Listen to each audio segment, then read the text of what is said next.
Total 8 type के soils होते हैं, हम लोग 8 टाइप के सॉइल्स को देखने वाले हैं।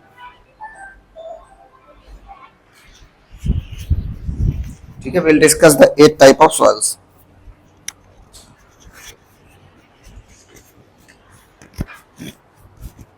और वो according to Indian council of agricultural research होगा। कौन कौन से टाइप्स हैं? Alluvial soil, classification of soils आप यहां लिख सकते हैं। First is your alluvial soil, हम लोग कैरेक्टरिस्टिक्स को देखेंगे। alluvial soil, then we will discuss about black soil,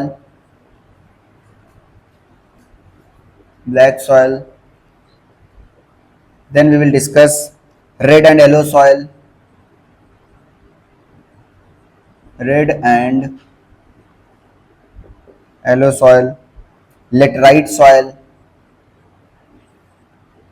laterite soil, then arid soil. Sixth we have saline soil,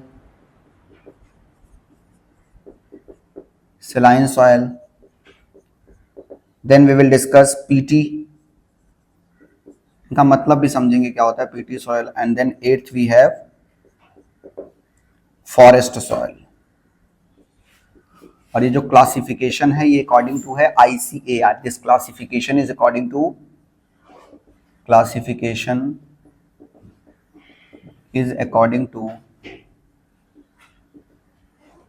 ICAR, Indian council of agricultural research. ICAR, ठीक है, Indian council of agricultural research. ICAR, Indian council of agricultural research.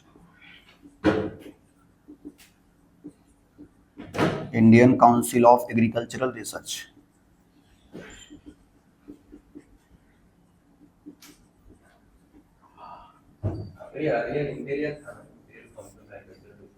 मतलब क्या? हाँ, Britishers ने ही attempt किया था ये body की बात बता रहे हो आप? हाँ, यस। और इसके भी पहले आप ध्यान दीजिए, ये अटेम्प्ट ब्रिटिशर्स ने भी किया था, बट आफ्टर इंडिपेंडेंस इसको प्रॉपर्ली क्लासिफाई किया गया है, वो हम कह सकते हैं। ठीक है, Indian council of agricultural research ने बहुत पहले से इस पे काम करना चालू किया था। ओके, तो ये सब डिस्कस करने के बाद थोड़ा सा मैप वगैरह भी हम लोग देखेंगे। फिर we will discuss about the soil degradation, soil erosion, soil conservation. Last में will discuss about soil degradation,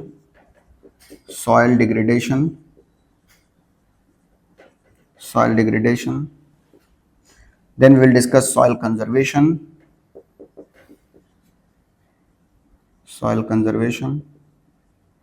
and we will also discuss about something related to soil erosion as well.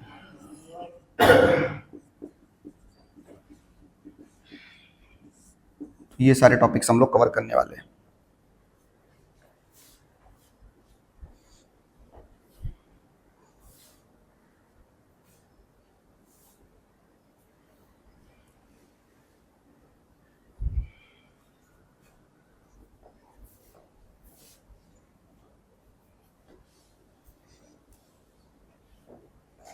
So Kali Mati will be your black soil, Kali Mati, and then we have Jambhi Mati. Jambhi मतलब which type of soil it is talking about? Wait,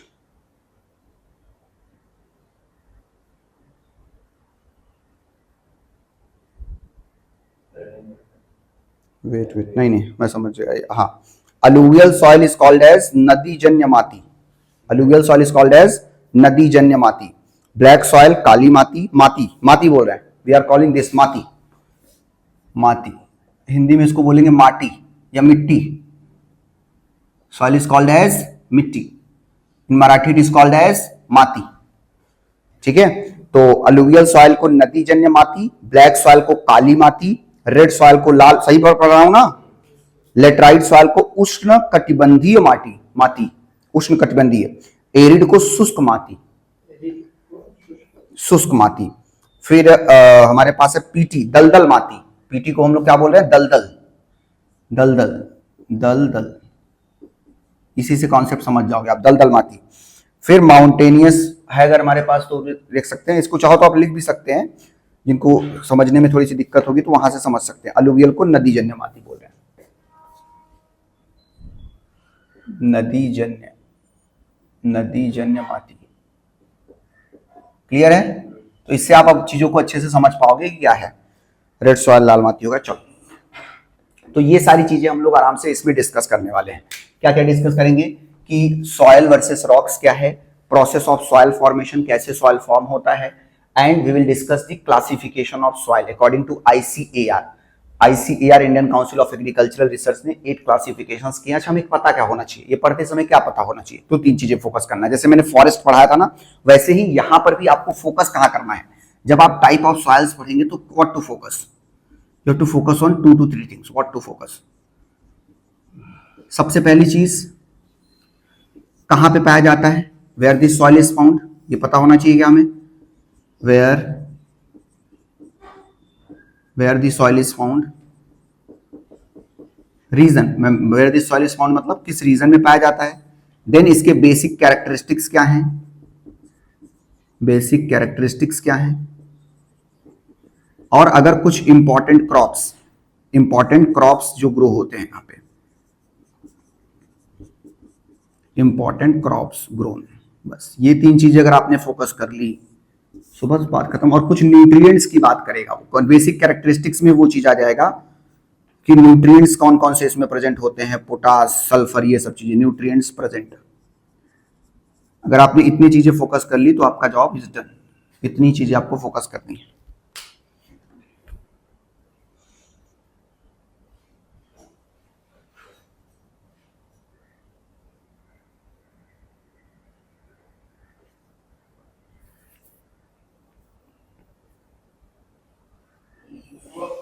done, shall we start now? चलो, so ये जो ICAR है इसको establish किया गया था on 16 जुलाई 1929 में ही। तो this was established during the time of Britishers only. ठीक है, चलो अब हम लोग स्टार्ट करते हैं सॉइल वर्सेस रॉक। बताओ क्या डिफरेंस होता है सॉइल और रॉक में? एक तरफ सॉइल लिख सकते हैं, दूसरी तरफ रॉक्स लिख सकते हैं। सॉइल क्या होगा, लूज पार्ट होता है, रॉक्स क्या होता है, हार्ड पार्ट होगा। ठीक है, अच्छा अब इसके बीच में डिफरेंस लिखेंगे, right.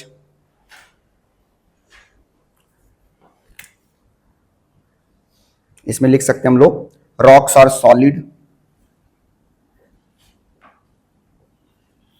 rocks are solid hard materials,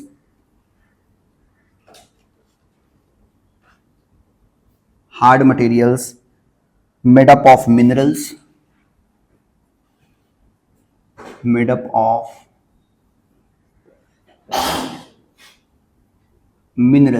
rocks are solid hard materials made up of minerals, while soil is a loose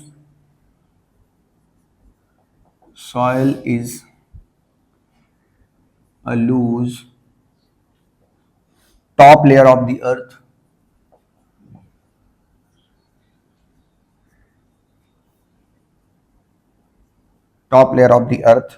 made of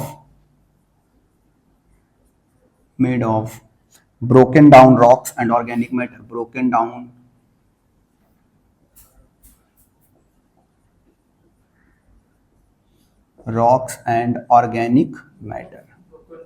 broken down rocks मतलब जो रॉक्स ब्रेक डाउन हो जाते हैं, और जो ऑर्गेनिक मैटर होगा, organic matter मतलब जैसे डेड एंड डिकेइंग मटेरियल्स, ये सारी चीजें हो जाएंगी, उससे बनेगा। अब ऑर्गेनिक मैटर में एयर, वाटर, ये सब भी आ जाएगा, air, water.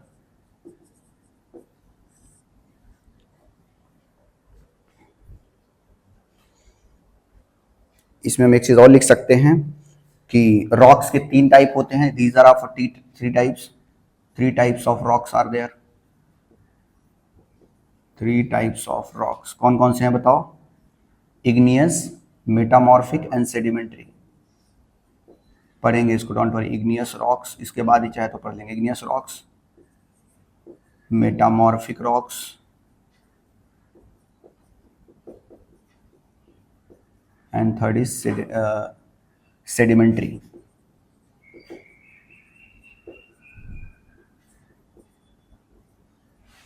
Sedimentary rocks, igneous rocks, metamorphic rocks and sedimentary rocks.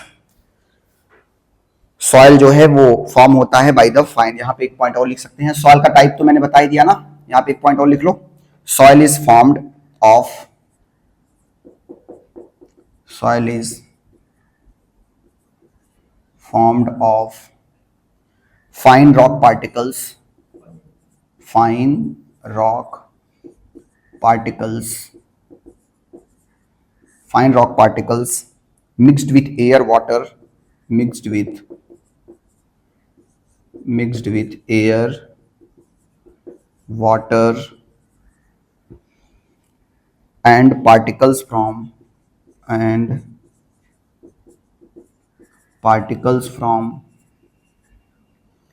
dead plant and animal matter, dead plant and animal matter। ये चीज हमें ध्यान रखना है। तो हमने यहां से सॉइल और रॉक के बीच में डिफरेंस को समझ लिया, dead plant and animal matter. ठीक है, क्लियर है यहां तक चीजें? तो ये हमने डिफरेंस समझा किसके किसके बीच में, सॉइल वर्सेस रॉक्स। रॉक्स जो होंगे वो हार्ड सॉलिड होंगे, हार्ड होंगे। अब ऐसा नहीं कि हर रॉक सॉलिड ही होगा, मे भी कुछ थोड़ा से पोरस हो, थोड़े से सॉफ्ट भी हो सकते हैं। रॉक्स का फॉर्मेशन कैसे होता है, वोल्केनिक ऑरिजिन होता है, वोल्केनोस के थ्रू जो लावा निकलता है, मैग्मा के सॉलिडिफाई हो जाता है तो इग्नियस रॉक बनता है। फिर इग्नियस रॉक पे टेम्परेचर, वेदरिंग होगा, इरोजन होगा, फिर वो मेटामॉर्फिक में जाएगा, फिर सेडिमेंट्री टूट टूट के जाएगा, सेडिमेंट्री बन जाएगा। तो इसका वोल्केनिक ऑरिजिन होता है। Rocks are formed due to volcanoes. और भी चीजें होती है लेकिन वोल्केनोस की वजह से ज्यादा बनता है। और वही जब रॉक्स टूट जाएंगे, उनका जो फाइन पार्टिकल्स होंगे एंड वो सब चीजें फाइन पार्टिकल्स के बाद वो किस में चला जाएगा, सॉइल में बदल जाएगा। उसमें डेड ऑर्गेनिक मैटर ये सब चीजें मिलने लग जाएंगी, that will become the part of your soil. तो आई होप आपको डिफरेंस समझ में आ गया होगा सॉइल वर्सेस रॉक्स में। रॉक हार्ड पार्ट है, सॉइल सॉफ्ट पार्ट है, लूज है, top layer of the earth है, made up of the broken. ठीक है, ये सब चीजें हमें ध्यान में रखनी है। अब हमने टाइप ऑफ सॉइल समझ लिया, व्हाट इज सॉइल समझ लिया। अब हम लोग थोड़ा सा समझते हैं कि ये सॉइल डिग्रेडेशन, सॉइल कंजर्वेशन और बेसिक कैरेक्टरिस्टिक्स क्या है। चलो अब हम लोग एनसीईआरटी ओपन करेंगे टेलीग्राम पे, वहां से चीजों को समझते चलेंगे। Yes please open.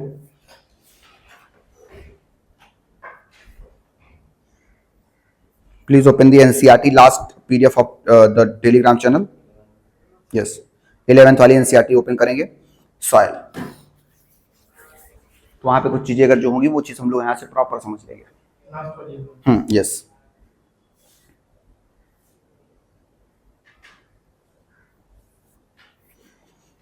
राइट, उसको रीड करेंगे। एक minute.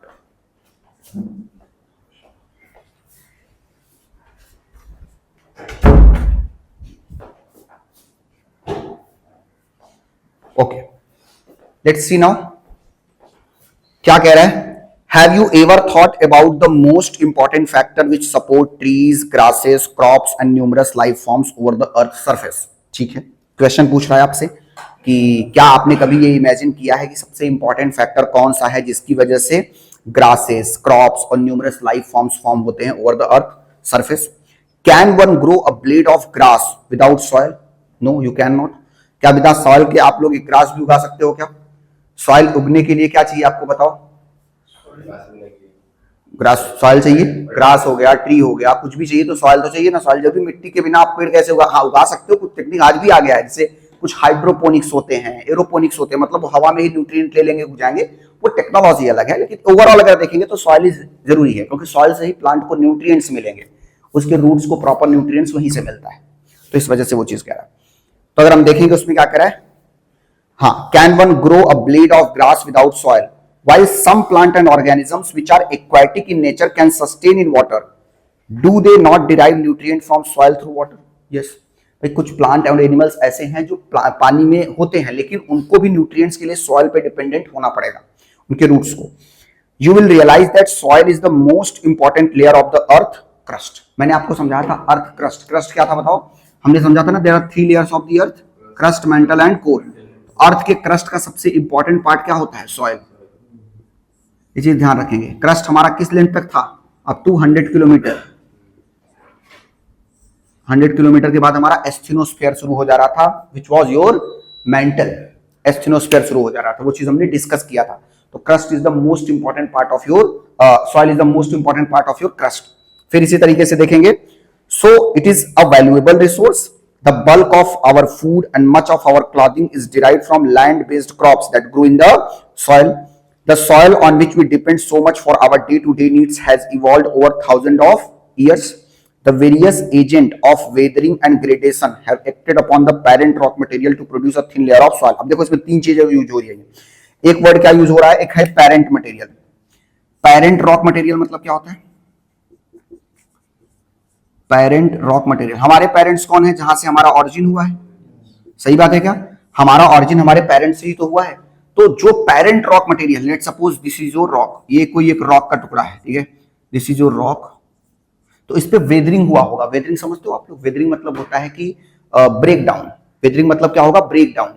Break down of the rock. भाई इसमें एयर का इफेक्ट होगा, वाटर का इफेक्ट होगा, और भी टेम्परेचर का इफेक्ट होगा. तो वेदरिंग की वजह से ब्रेक डाउन हो सकता है क्या? जब ब्रेक डाउन होगा इस रॉक का तो उसको हम लोग वेदरिंग बोलते हैं. और ये डिफरेंट लेयर्स में अरेंज होता जाएगा. लेट सपोज छोटे छोटे टुकड़े में अरेंज हो गया, और फिर ये और सॉफ्ट फाइन पार्टिकल्स बनता जाएगा, और ये एक लेयर में अरेंज होता जाएगा, जिसको हम लोग ग्रेडेशन बोल रहे हैं. सो ग्रेडेशन मतलब क्या होता है? जो एक लेयर में अरेंज होता जाए. ग्रेडेशन, ग्रेड हो जाता है, ग्रेड बन जाएगा. तो ग्रेडेशन मतलब लेयर्स में अरेंज होगा. वेदरिंग मतलब ब्रेक डाउन होना, टूटना. वेदरिंग मतलब होता है टूटना, रॉक्स का टूटना. तो वही चीज वो कह रहा है कि पेरेंट रॉक मटेरियल जो होता है उस पे वेदरिंग होती है, उसका ग्रेडेशन होता है, और बाद में वो चीजें लेयर्स में बनते हुए सॉइल का फॉर्मेशन करते हैं. ओके, देखो यहाँ soil is formed of fine rock particles mixed with air, water and particles from dead plant and animal matter.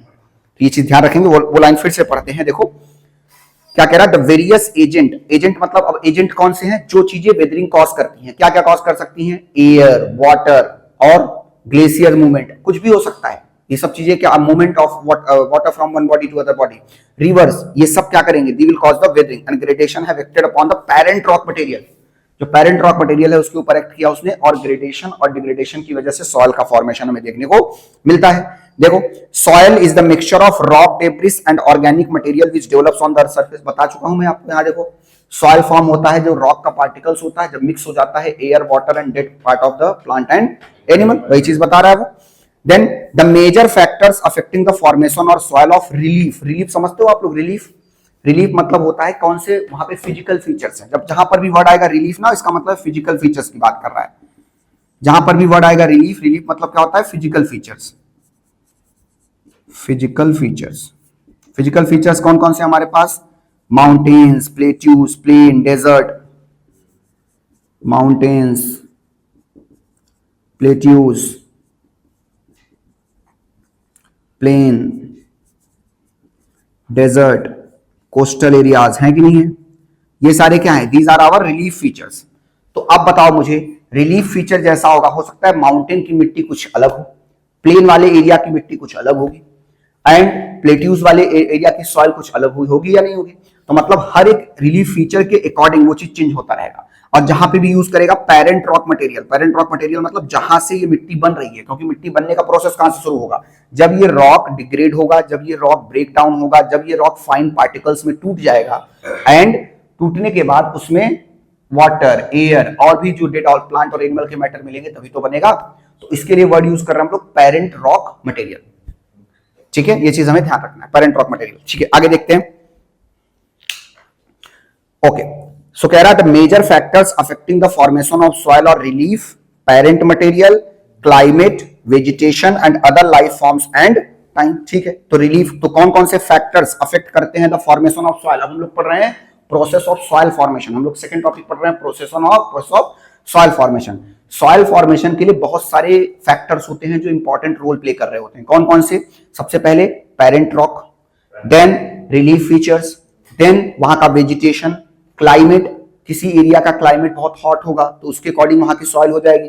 अभी आप डेजर्ट एरिया में जाएंगे तो वहां सॉइल आपको सैंडी मिल जाएगा. समझ में? मतलब हर एक एरिया के अकॉर्डिंग क्लाइमेट जैसा होगा, वहां का नेचुरल वेजिटेशन जैसा होगा, और समय के साथ समय लगेगा. ये सॉइल फॉर्मेशन में समय लगेगा. एक दिन में ये सब चीजें नहीं होंगी. सॉइल फॉर्मेशन होने में समय लगेगा हमें. ठीक है, ये चीज हमें ध्यान में रखना है.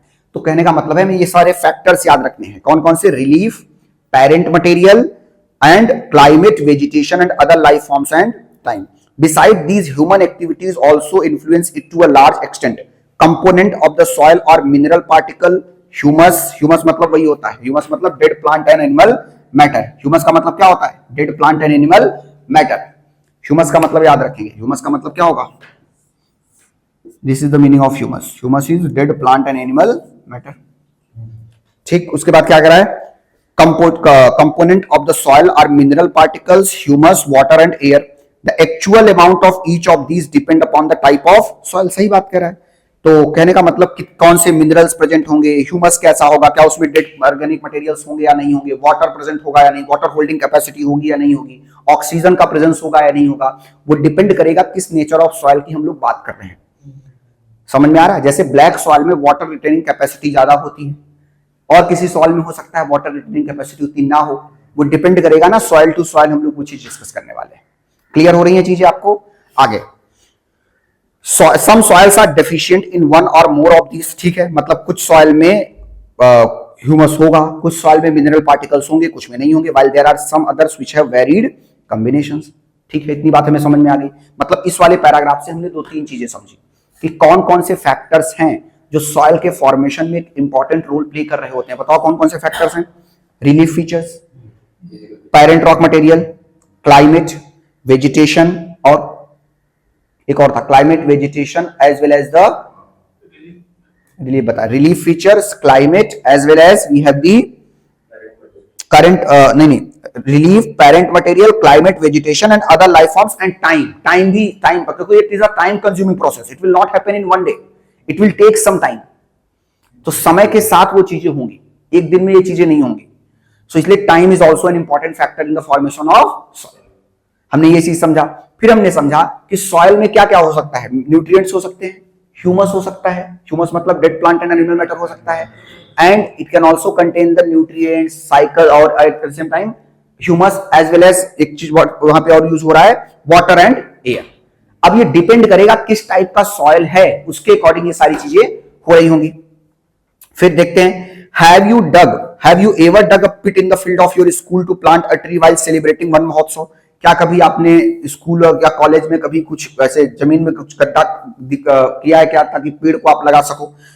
Was the pit of uniform layer of soil or did you notice different color from the top to the bottom? Yes, होता है, कई बार देखेंगे सरफेस पे कलर कुछ और होगा, जैसे जैसे हम लोग नीचे जाते जाएंगे वहां पे ह्यूमस का कंटेंट थोड़ा बढ़ता जाएगा, at the same time colour भी चेंज हो सकता है। वो चीज हमने समझी थी। If we dig a pit on the land and look at the soil we find that it consist of 3 layers. तो याद रखेंगे, अगर हमने जमीन पे एक गड्ढा किया, तो अगर हमने मान लो किया, तो यहां पे 3 लेयर्स देखने को मिलेंगे। We will find 3 layers.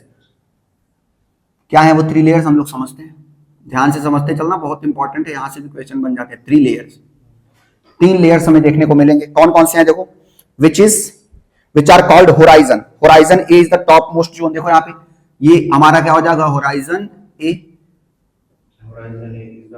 हाँ, horizon A is the top most layer where organic matter have got incorporated with the mineral matter, nutrients and water which are necessary for the growth of plant। हाँ, हमें समझ में आ रहा है थोड़ा थोड़ा।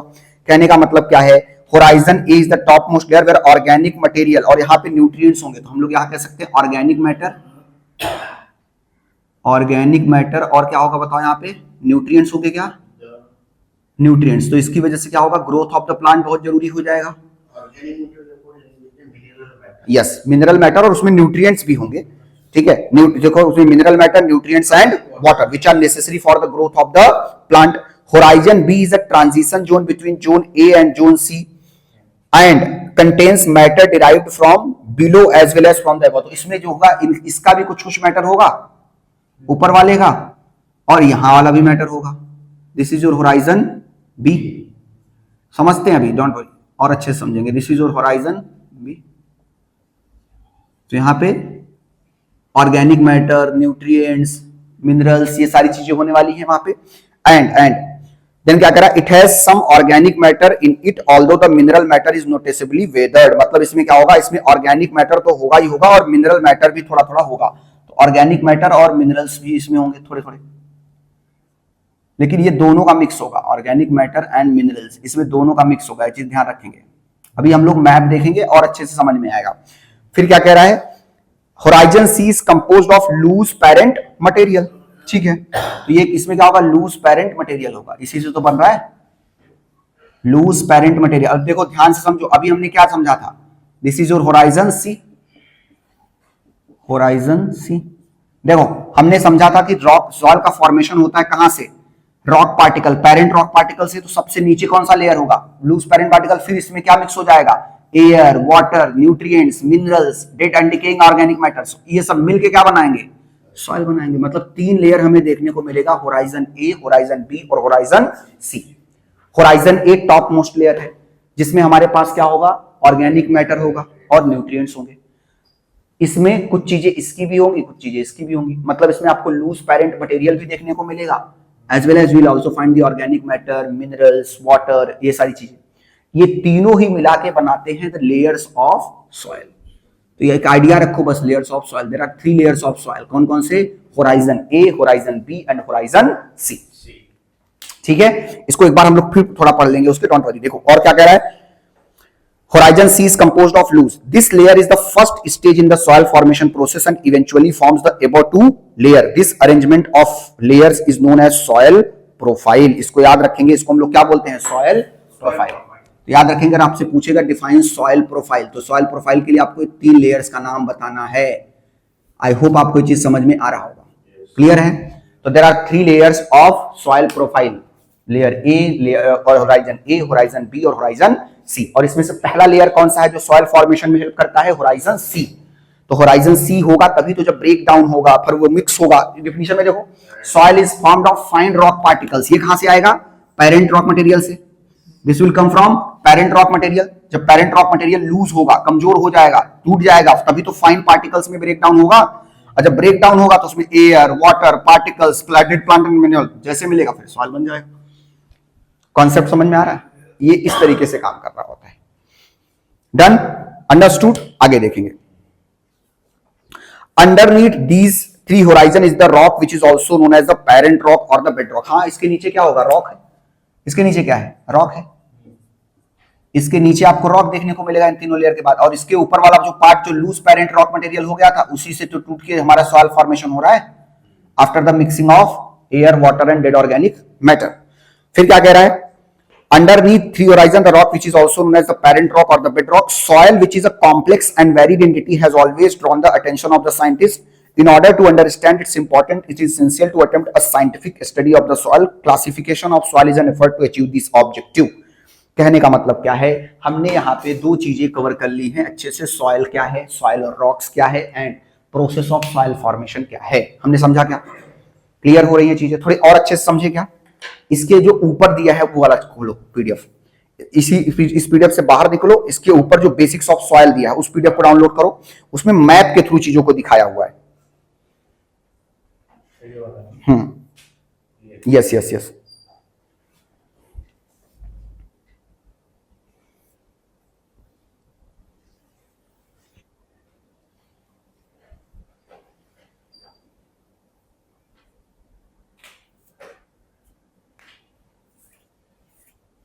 इसके ऊपर का basics of soil. Yes yes,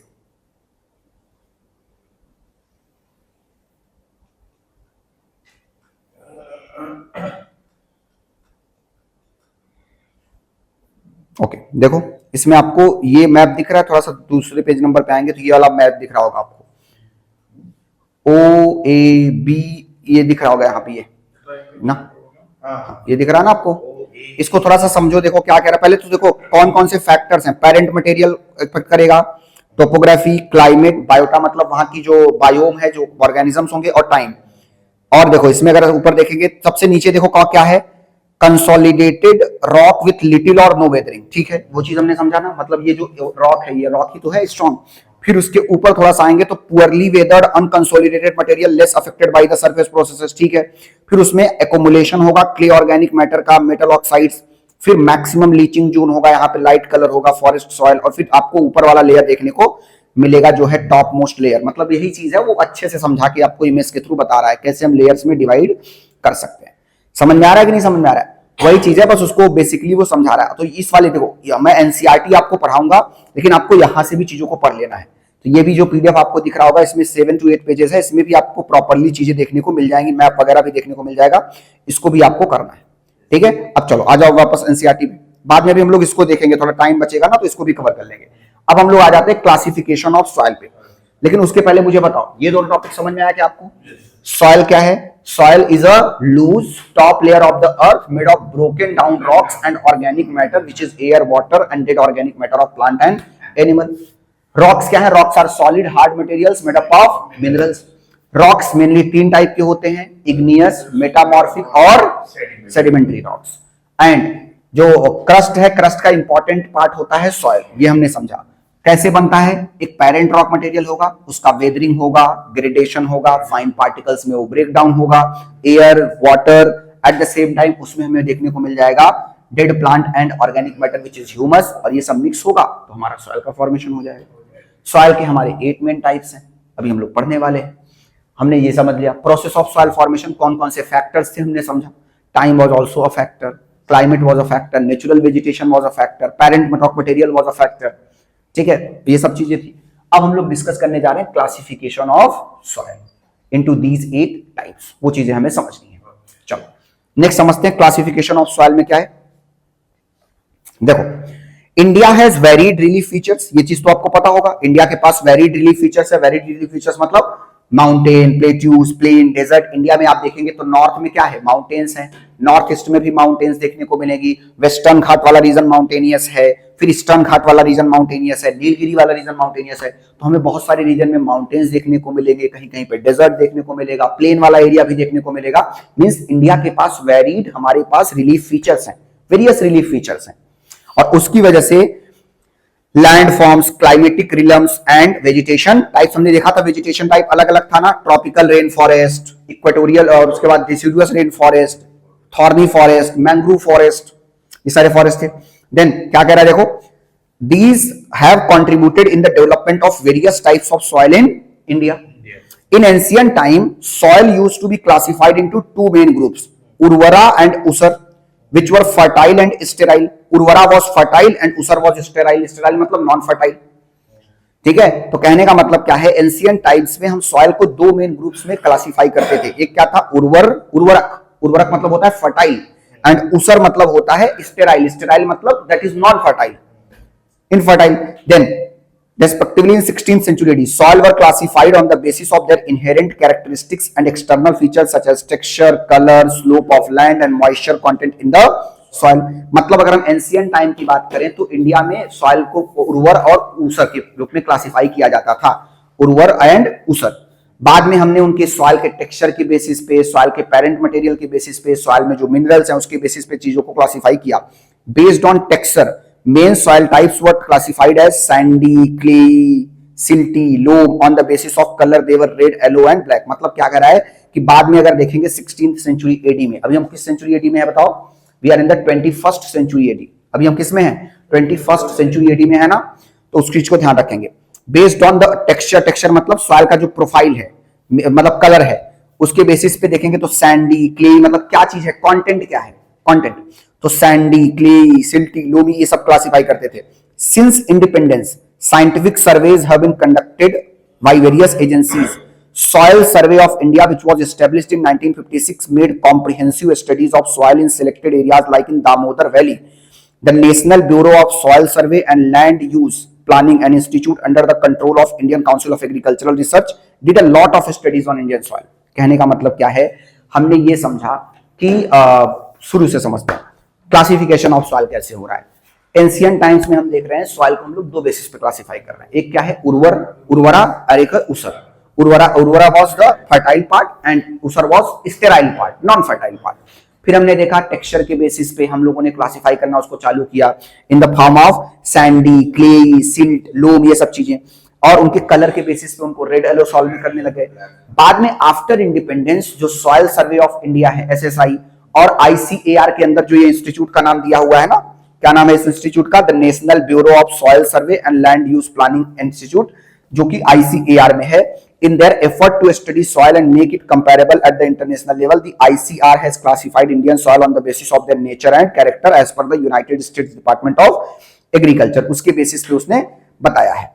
अच्छा, वो यूएस का टैक्सोनॉमी हमें नहीं समझना है, वो बाद में हम लोग समझ लेंगे। अब देखो यहाँ पे on the basis of genesis, colour, genesis मतलब समझते हो आप लोग? जेनेसिस मतलब कहां से ऑरिजिनेट हुआ, ऑरिजिनेट कहां से हुआ। So on the basis of genesis, color, composition and location, the soil of India have been classified into eight types में दिख रहा है ना, alluvial soil, black soil, red and yellow soil, laterite soil, arid soil, saline soil, peaty and forest soil. ठीक है, PT and forest soil. अब देखो हमें चीजें क्या ध्यान रखनी है, तो हमें दो इंस्टीट्यूट्स का नाम याद रखना है। एक तो सॉयल सर्वे ऑफ इंडिया, जिसको स्टेब्लिश किया गया 1956 में, इसने भी कॉम्प्रिहेंसिव स्टडी की थी सिलेक्टेड एरियाज दामोदर वैली में, and the land bureau of soil survey and land use planning institute, जो कि आईसीएआर के अंदर है। इन दोनों ने मिलकर बहुत कॉम्प्रिहेंसिव स्टडी की थी, उसके बाद ये चीजें क्लासिफाई होकर आई। ठीक है, अब हम लोग समझते हैं what is the alluvial soil. अब हम लोग अलूवियल सॉइल को समझेंगे। आई थिंक आपको एक क्लासिफिकेशन ऑफ सॉइल में दो इंस्टीट्यूट्स का नाम याद रखना है, एक है social soil survey of India, soil survey of India, और आईसीआर के अंदर जो इंस्टीट्यूट है उसका नाम हमें याद रखना है। आईसीएआर के अंदर जो इंस्टीट्यूट है उसका नाम याद रखेंगे। हाँ ठीक है, वो चीज ध्यान रखेंगे। अब देखो अगर आपसे कोई पूछे कि कौन सा सॉइल सबसे ज्यादा पूरे दुनिया में फैला हुआ है, तो कौन सा सॉइल, इंडिया में कौन सा सॉइल सबसे ज्यादा पाया जाता है? इन सब सॉइल में से सबसे वाइड स्प्रेड सॉइल कौन सा है? ब्लैक सॉइल है क्या? नहीं, अलूवियल सॉइल। ये लगभग 40% ऑफ एरिया में फैला हुआ है, ये चीज ध्यान रखेंगे, 40 to 43%। देखते हैं अलूवियल सॉइल। देखो alluvial soil are wide spread in northern plains and the river valleys. तो अलूवियल सॉइल ध्यान रखेंगे, अलूवियल सॉइल कहां पे फैला हुआ है? Alluvial soil is spread in the northern plain. Northern plain समझ रहे हो आप लोग? नदर्न प्लेन वाला रीजन कौन सा है? जो ब्रह्मपुत्रा प्लेन है, जो गंगा ब्रह्मपुत्रा जहां पे बनाती है, जो यूपी, मध्य प्रदेश, बिहार, ये ऊपर पार्ट वाला रीजन जो आ जाएगा, झारखंड, वेस्ट बंगाल भी उसमें आ जाएगा। तो नदर्न प्लेन वाले रीजन में सबसे ज्यादा कौन सा सॉइल पाया जाएगा? Alluvial soil. अभी हम लोग मैप से भी समझेंगे वो चीज को, बट अभी आप थोड़ा सा बस आइडिया रखो। तो alluvial soils are wide spread in the northern plain and river valleys. These soil covers about 40% of the total area of the country। और अलूवियल का मतलब ही होता है सेडिमेंट। अलूवियल का मतलब क्या होता है? सेडिमेंट। और सेडिमेंट मतलब कौन लेके आएगा? रिवर्स। जब इंदस रिवर आएगी, गंगा आएगी, ब्रह्मपुत्रा आएंगी, तो ये लगेगा कि सेडिमेंट्स डिपोजिट करेंगी उस एरिया में, और उसकी वजह से फॉर्मेशन होता है अलूवियल सॉइल का। So alluvial soil is form due to the depositional activity. मैंने आपको समझाया भी था ये चीज, डिपोजिशनल एक्टिविटी ऑफ सेडिमेंट। और जब सेडिमेंट्स को डिपोजिट करेंगे तो उसकी वजह से कौन सा सॉइल फॉर्म होता है? अलूवियल सॉइल फॉर्म होता है। ये चीज हमें ध्यान में रखना है, इंपॉर्टेंट है। देन अगर हम देखेंगे about 40% of the total area, they are depositional soil transported and deposited by rivers and streams. समझ में आ रहा है हमें कि अलूवियल सॉइल क्या होते हैं? दे आर डिपोजिशनल सॉइल, क्योंकि उनको डिपोजिट किया गया है। डिपोजिट किसने किया है? रिवर्स और स्ट्रीम्स ने। स्मॉल रिवर्स को हम लोग स्ट्रीम्स बोलते हैं। Through a narrow corridor in the Rajasthan they extend into the plain of Gujarat. मतलब वो गुजरात और राजस्थान में भी फैले हुए हैं। In the peninsular region they are found in the deltas of east coast and the river valleys. Deltas बनाते थे ना, याद करो, Mahanadi delta, Krishna delta, Kaveri delta, जो डेल्टाज रीजन होंगे, क्योंकि वहां पे भी सेडिमेंट डिपोजिट हो रहे हैं। तो हमने क्या समझा? दो तीन चीजें समझी। क्या क्या समझा?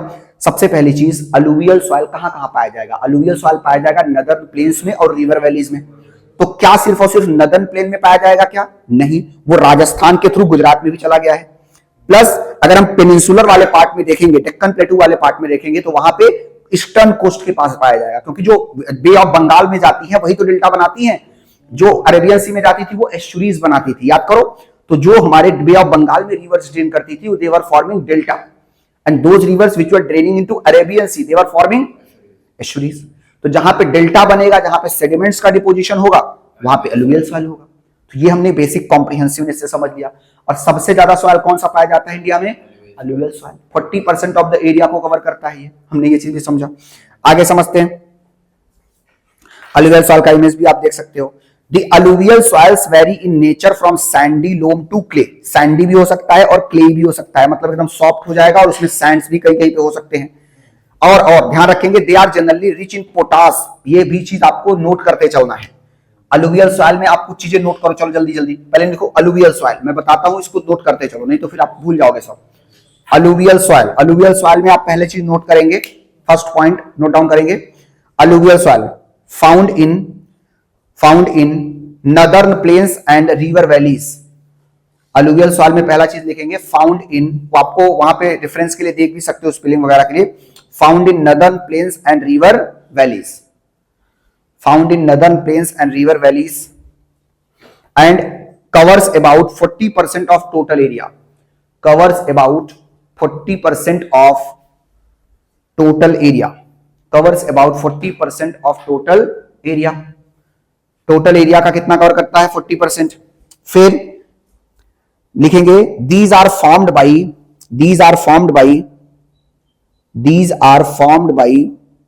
depositional activity of rivers and streams.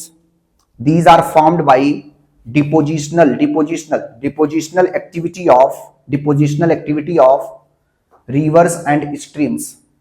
Depositional activity of rivers and streams. क्योंकि डिपोजिशनल एक्टिविटी हो रही है ना रिवर्स और स्ट्रीम की, इसकी वजह से फॉर्म हो रहे हैं activity of rivers and streams. Then इसमें लिखेंगे they are rich in potash but poor in phosphorus. तो ऐसे लिख लेंगे रिच इन पोटास। अभी ये सब क्या है? न्यूट्रिएंट्स हैं और क्या है? Nutrition. Rich in potash TAS potash but deficient in phosphorus. But poor या डेफिशिएंट कह सकते हैं हम लोग, बट पुअर इन फॉस्फोरस। ये सब चीजें ध्यान रखें, मतलब इसमें फॉस्फोरस नहीं पाया जाएगा, पोटास पाया जाएगा। ये सब न्यूट्रिएंट्स हैं। Rich in potash but poor in phosphorus. इतनी चीज समझ में आ गई। देन आपको याद है क्या मैंने बताया था? नदन प्लेन में 3 टाइप के सॉइल पाए जाते हैं, भाभर, खादर एंड बंगार। याद है आपको? मैंने बताया था, जैसे फॉर एग्जांपल याद करो, 1 मिनट में समझाता हूं आपको। देखो, अगर हम लोग इसको थोड़ा सा समझ लें तो अच्छे से हमें समझ में आएगा वो चीज। अगर फॉर एग्जांपल लेट सपोज कि ये हिमालयाज है यहां पे, तो फिर मान लो कोई रिवर यहां से आ रही है, तो अपने बड़े बड़े स्टोन बोल्डर्स लेके आएगी, ब्रेक डाउन करते हुए स्टोन बोल्डर्स लेके आएगी ना, लेट सपोज स्टोन बोल्डर्स। तो ये रिवर यहाँ पे डिसअपीयर हो जाएगी। फिर इसके बाद आगे जाके री इमर्ज होगी ना, जिसको हम लोग क्लासिफाई कर रहे थे। फिर उसके बाद जाते जाते रिवर मान लो ये फ्लो कर रही है, रिवर है इस तरीके से। ये आपको डायरेक्शन समझाने के लिए मैं समझा रहा हूं।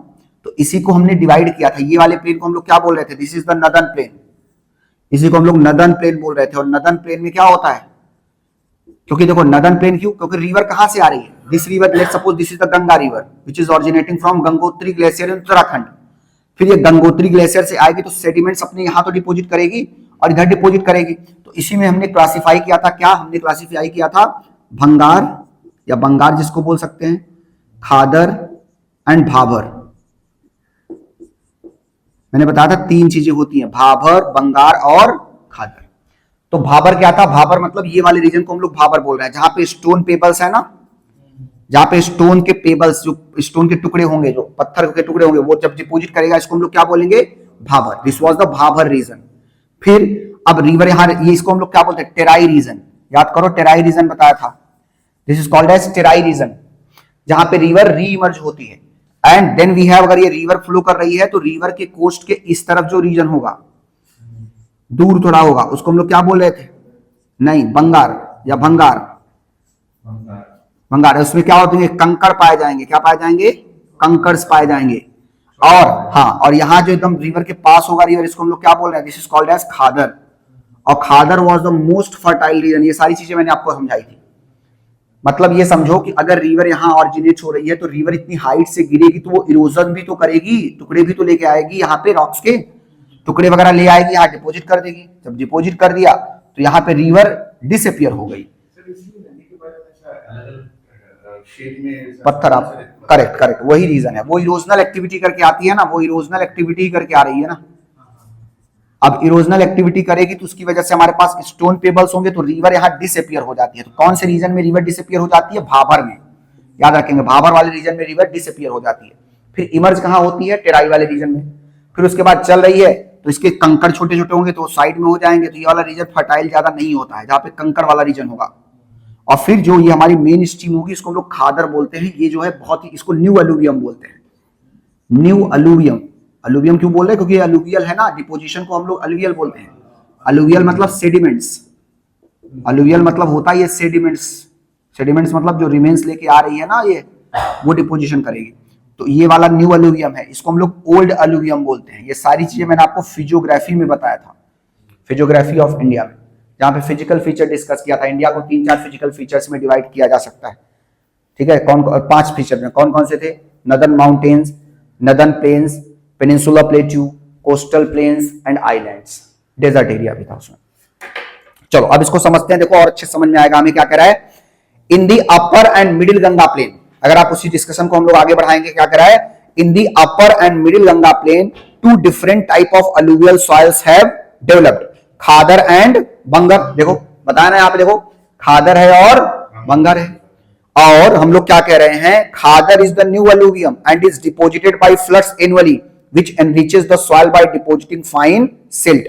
Bhangar represent a system of older alluvium deposited away from the flood plain. मैंने बताया ना, ये flood plain है, मान लो ये प्लेन है, इसके दूर जो अवेलेबल होगा उसको हम क्या बोल रहे हैं, भांगर। और इसके जो पास अवेलेबल होगा उसको क्या बोल रहे हैं, खादर। खादर को बोलते हैं न्यू अलुवियम। न्यू अलुवियम क्यों, क्योंकि नया नया डिपोजिशन हुआ है, रिवर ने किया है, तो रिवर के एकदम बेस के जो पास होगा उसको हम लोग बोल रहे हैं खादर, और थोड़ा जो दूर होगा वो ओल्ड हो गया है, तो इसलिए उसको बोलेंगे ओल्डर अलुवियम। ठीक है, तो अलुवियम मतलब डिपोजिशन है वो।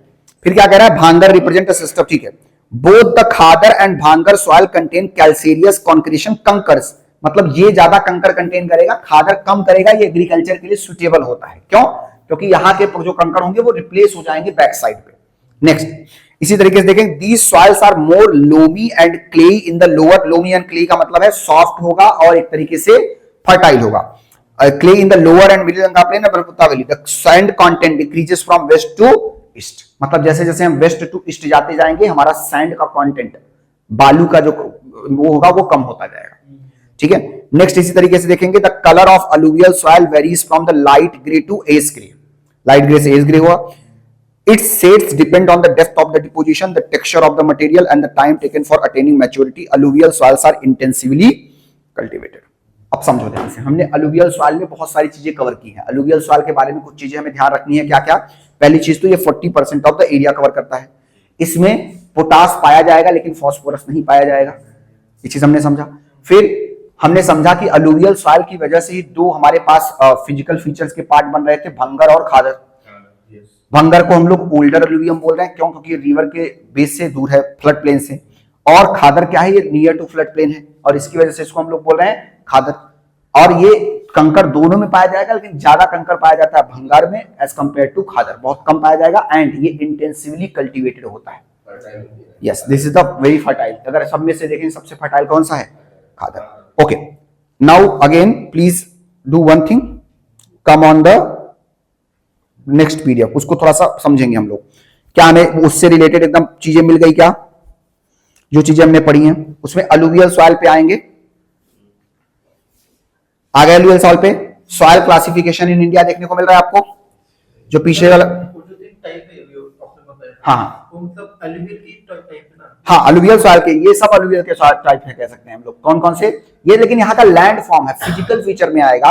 अलुवियल के टाइप्स नहीं कह सकते, लेकिन वो जो मिट्टी पाई जा रही है वो इन सब से बन रही है, खादर, भंगर, मतलब ये सब मिलके अलुवियल सॉइल को बना रहे हैं, हम ऐसा कह सकते हैं। Means these are the forming factors of alluvial soil. ठीक है, अब इसमें देखो क्या कह रहा है।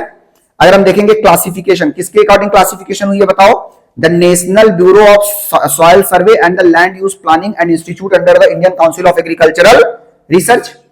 अब देखो अलुवियल सॉइल के बारे में क्या क्या कह रहा है। पहली चीज, formed by rivers by depositing sediments brought from the mountains. मैंने बताया ना, माउंटेन से जो रिवर्स आएंगी, सेडिमेंट्स लेके आएंगी, डिपोजिट कर देंगी, यही बन गया क्या, अलुवियल सॉइल। इन्होंने ही तो बनाया है।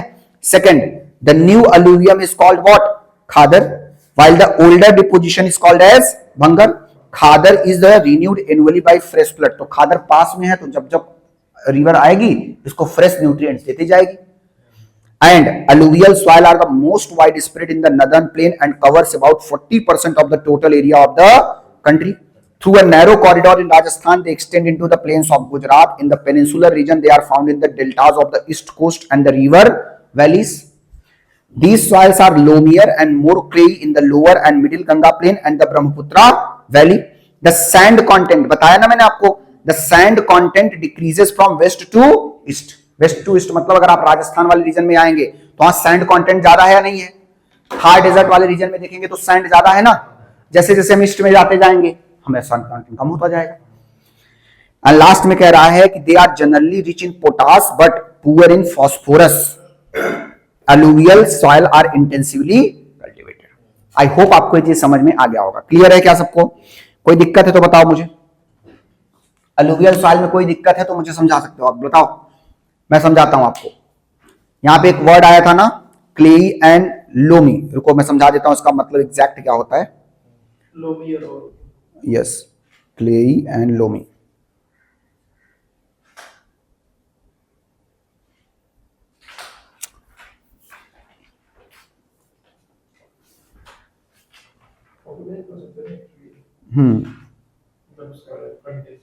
बिल्कुल कर सकते हैं,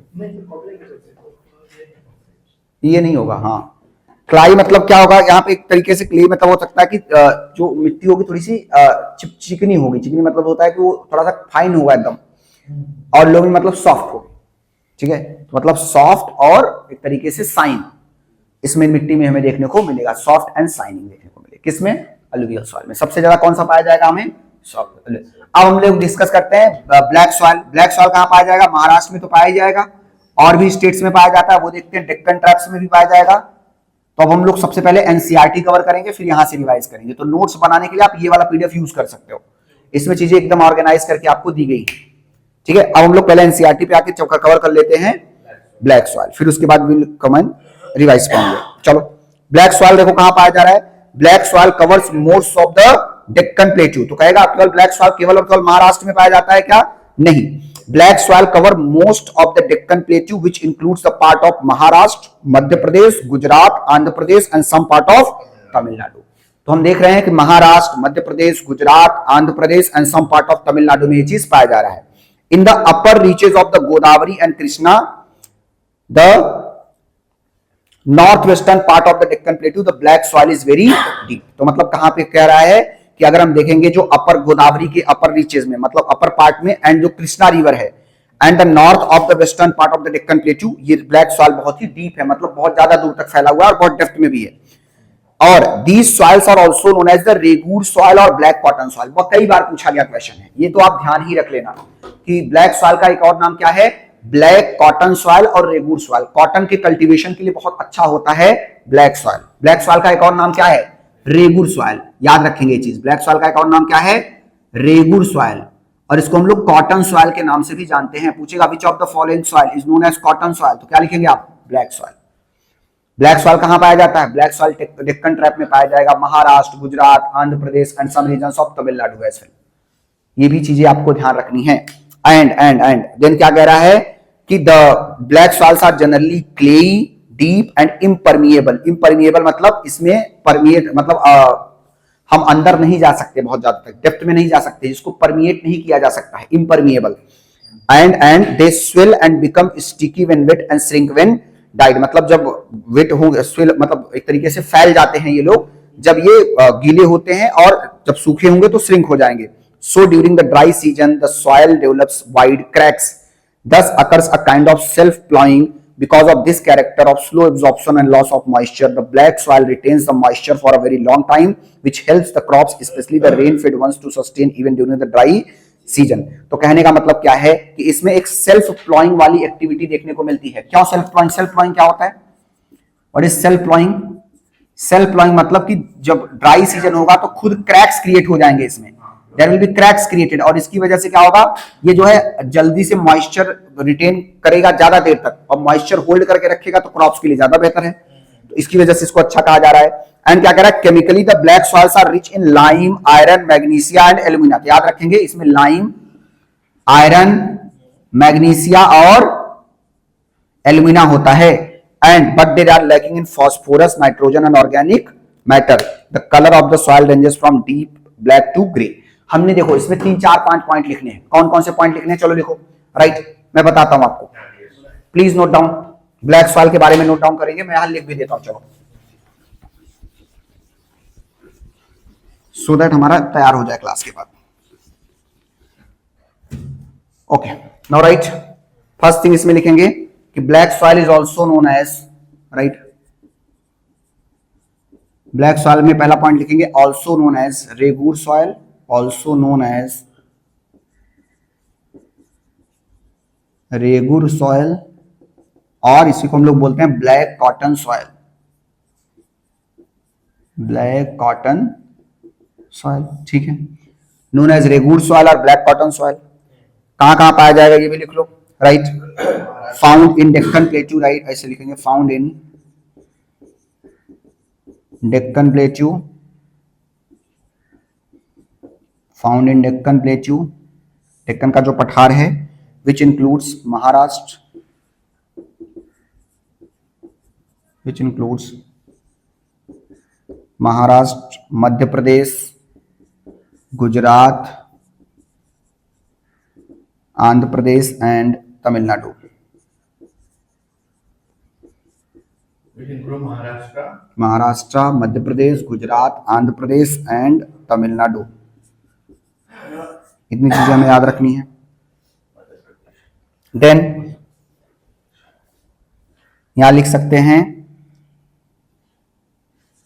in black soil, in black soil self ploughing, self ploughing मतलब खुद से ही वो खेत ऐसे हो जाएगा जैसे वो जोत दिया गया है एक तरीके से ना। Self ploughing is a special feature, is a special feature. और ये क्यों होता है? Due to dry season. ठीक है, तो याद रखेंगे। सो ड्यूरिंग ड्राई सीजन, तो यहां पे लिख लेंगे सेल्फ प्लॉइंग क्यों होता है? During dry season, during dry season soil develops wide cracks, soil develops wide cracks। ठीक है, एंड याद रखेंगे इसकी वजह से इनके पास slow absorption and loss of moisture होता है। इसकी वजह से क्या होता है? स्लो एब्जॉर्प्शन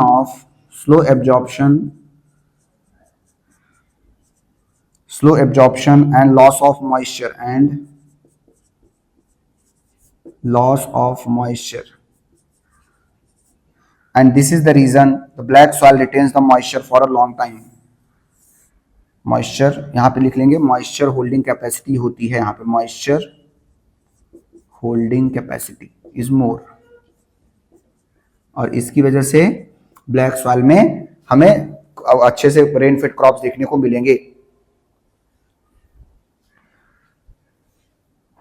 यहां पे लिख सकते हैं black soils are rich in, black soils are rich in lime,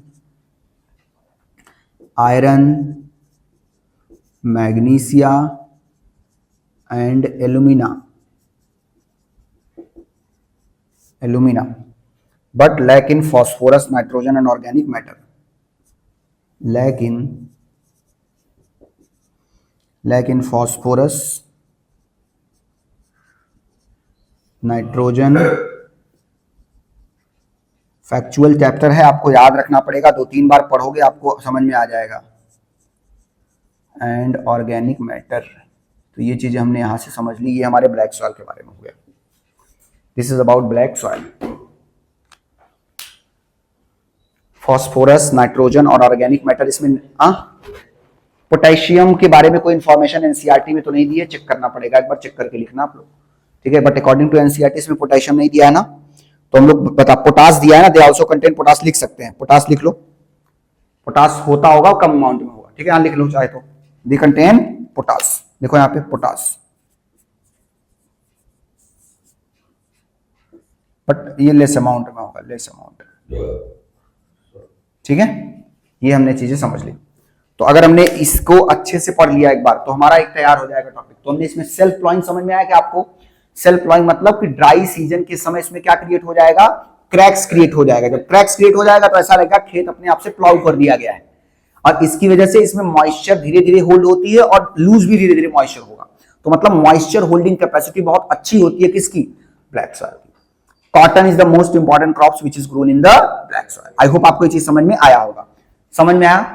अब इसको एक बार हम लोग पढ़ेंगे उस पीडीएफ से भी, दोनों साथ में करेंगे, so that we are able to retain more and more information. Revise भी हो जाना चाहिए वो चीज। चलो आ जाएंगे उस वाले पीडीएफ में। क्या?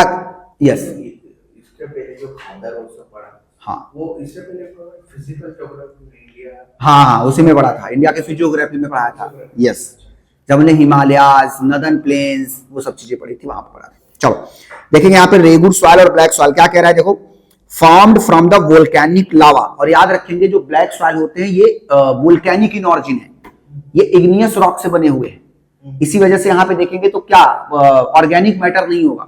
जो चीज धरती के अंदर से निकल रही, अर्थ के इनसाइड से निकल रहा है, वहां पे तो वो चीज होगा ही नहीं। डेड एंड ऑर्गेनिक मैटर अर्थ के इंटीरियर, जहां पे एकदम इंटीरियर है, जो डेड एंड ऑर्गेनिक मैटर होंगे वो अर्थ के थोड़े से अगर क्रस्ट में नीचे जाएंगे होंगे ना, जो इंटीरियर से जहां से लावा जनरेट होकर निकल रहा है, वहां पे हमें डेड और ऑर्गेनिक मैटर देखने को नहीं मिलेगा। इसीलिए कह रहा है कि यहाँ पे ऑर्गेनिक मैटर नहीं होता है। क्यों? क्योंकि इनका ऑरिजिन वोल्केनिक इन नेचर होता है। वोल्केनिक इन नेचर मतलब वोल्केनोस की वजह से इग्नियस रॉक्स आए और उसी इग्नियस रॉक का एक फॉर्म आपको ब्लैक सॉइल देखने को मिलेगा। तो black soils are igneous in nature. आगे भी आएगा, देखो क्या कहा है, formed from the volcanic lava on account of high iron content and humus. It is of black color. Black color का होता है। It covers most of the Deccan Plateau, the upper reaches of Godavari and Krishna, and the northwestern part of Deccan Plateau. The black soil is very deep. फिर क्या कह रहा है? These soils are known for their self-plowing nature. Self-plowing nature हमने समझ लिया। During dry season, it will develop cracks. The black soils are generally clayey, deep and impermeable. Impermeable मतलब जिसको परमिएट नहीं किया जा सकता है, जिससे वाटर पास नहीं होगा बहुत अच्छे से, water deep inside the surface नहीं जाएगा, होल्ड करके रख लेगा। The black soils are generally, अच्छा ठीक है, they swell and become sticky when wet and shrink when dry. During the dry season, these soil develop wild cracks, retain the moisture for a very long time, which helps the crops, especially the rain-fed ones, to sustain even during the dry season. और इसको हम लोग कौन सा soil बोलते हैं? रेगूर soil भी बोलते हैं। And this is used for the cultivation of cotton. समझ में आ रही चीजें आपको? Correct correct. और वही है हमारा exercise of self ploughing, that is known as self ploughing. I hope आपको थोड़ा थोड़ा आइडिया लग रहा होगा, बहुत डिटेल में नहीं जाना है।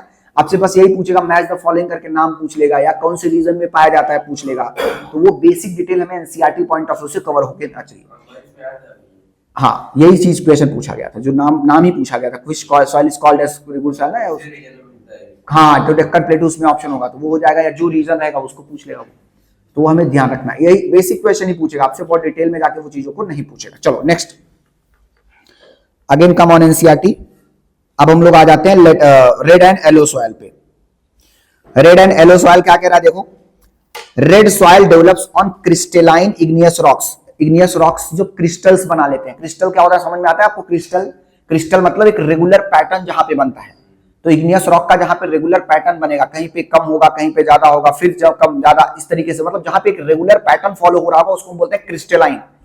क्रिस्टल आपने देखा होगा, जैसे डायमंड एक क्रिस्टल है जिसमें रेगुलर पैटर्न हमें देखने को मिलेंगे। फिर कह रहा है कि in areas of low rainfall in the eastern and southern part of Deccan plateau. तो डेक्कन प्लेटू के ईस्टर्न और सदर्न पार्ट में ये चीज पाया जाएगा। ठीक है। Then all along the piedmont zone of western zone. Piedmont zone समझते हो आप लोग क्या होता है? Foot hills. पीडमेंट मतलब होता है foot hills of Himalayas. Piedmont zone लिखा है ना वहां पे। पीडमेंट जोन मतलब होता है फुट हिल्स ऑफ हिमालयाज। और कौन से, कहां के foot hills? Foot hills of western Ghat. Western Ghat के फुट हिल्स पे पाया जाता है क्या?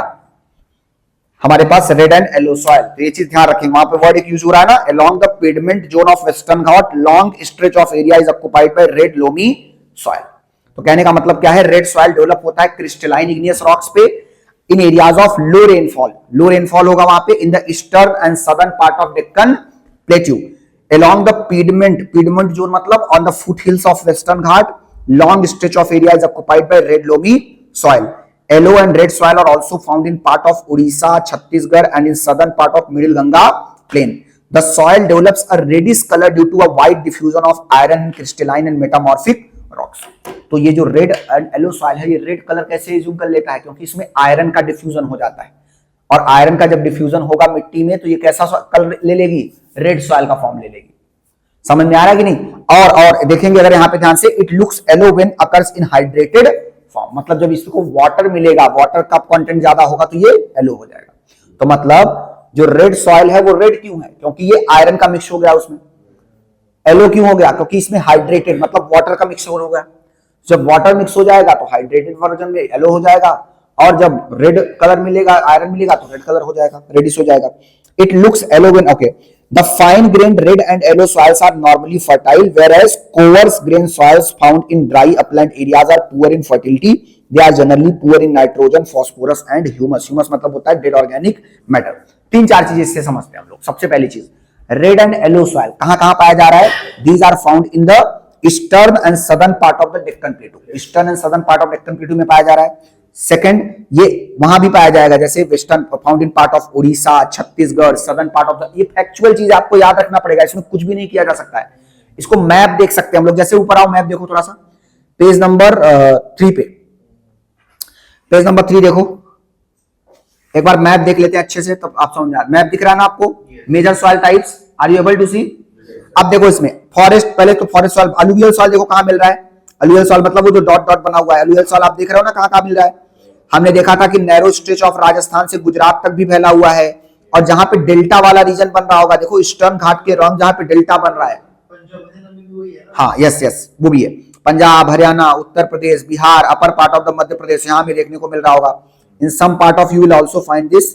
अब देखो, हाँ यस, अब जहां पे डेल्टास बन रहे होंगे, जैसे सुंदरबन डेल्टा जहां पे बन रहा है, देखो वहां पे पाया जा रहा है।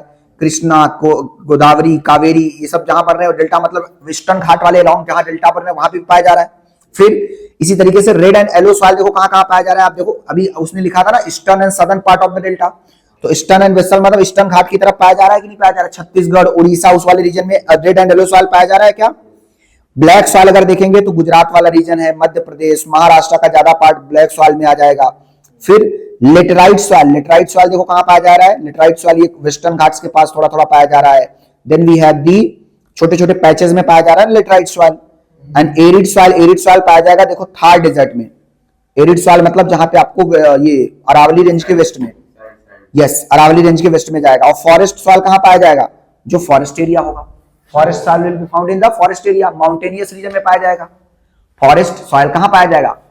फॉरेस्ट एरिया में, माउंटेनियस एरियाज में पाया जाएगा, जो आपको ऊपर देखने को मिल रहा होगा। आई होप आपको ये चीज समझ में आ रहा होगा। अलुवियल, एरिड सॉइल देखेंगे तो एरिड सॉइल अगर कहां पे आपको दिख रहा है, ये इधर, हाँ वही है, एरिड सॉइल वही है।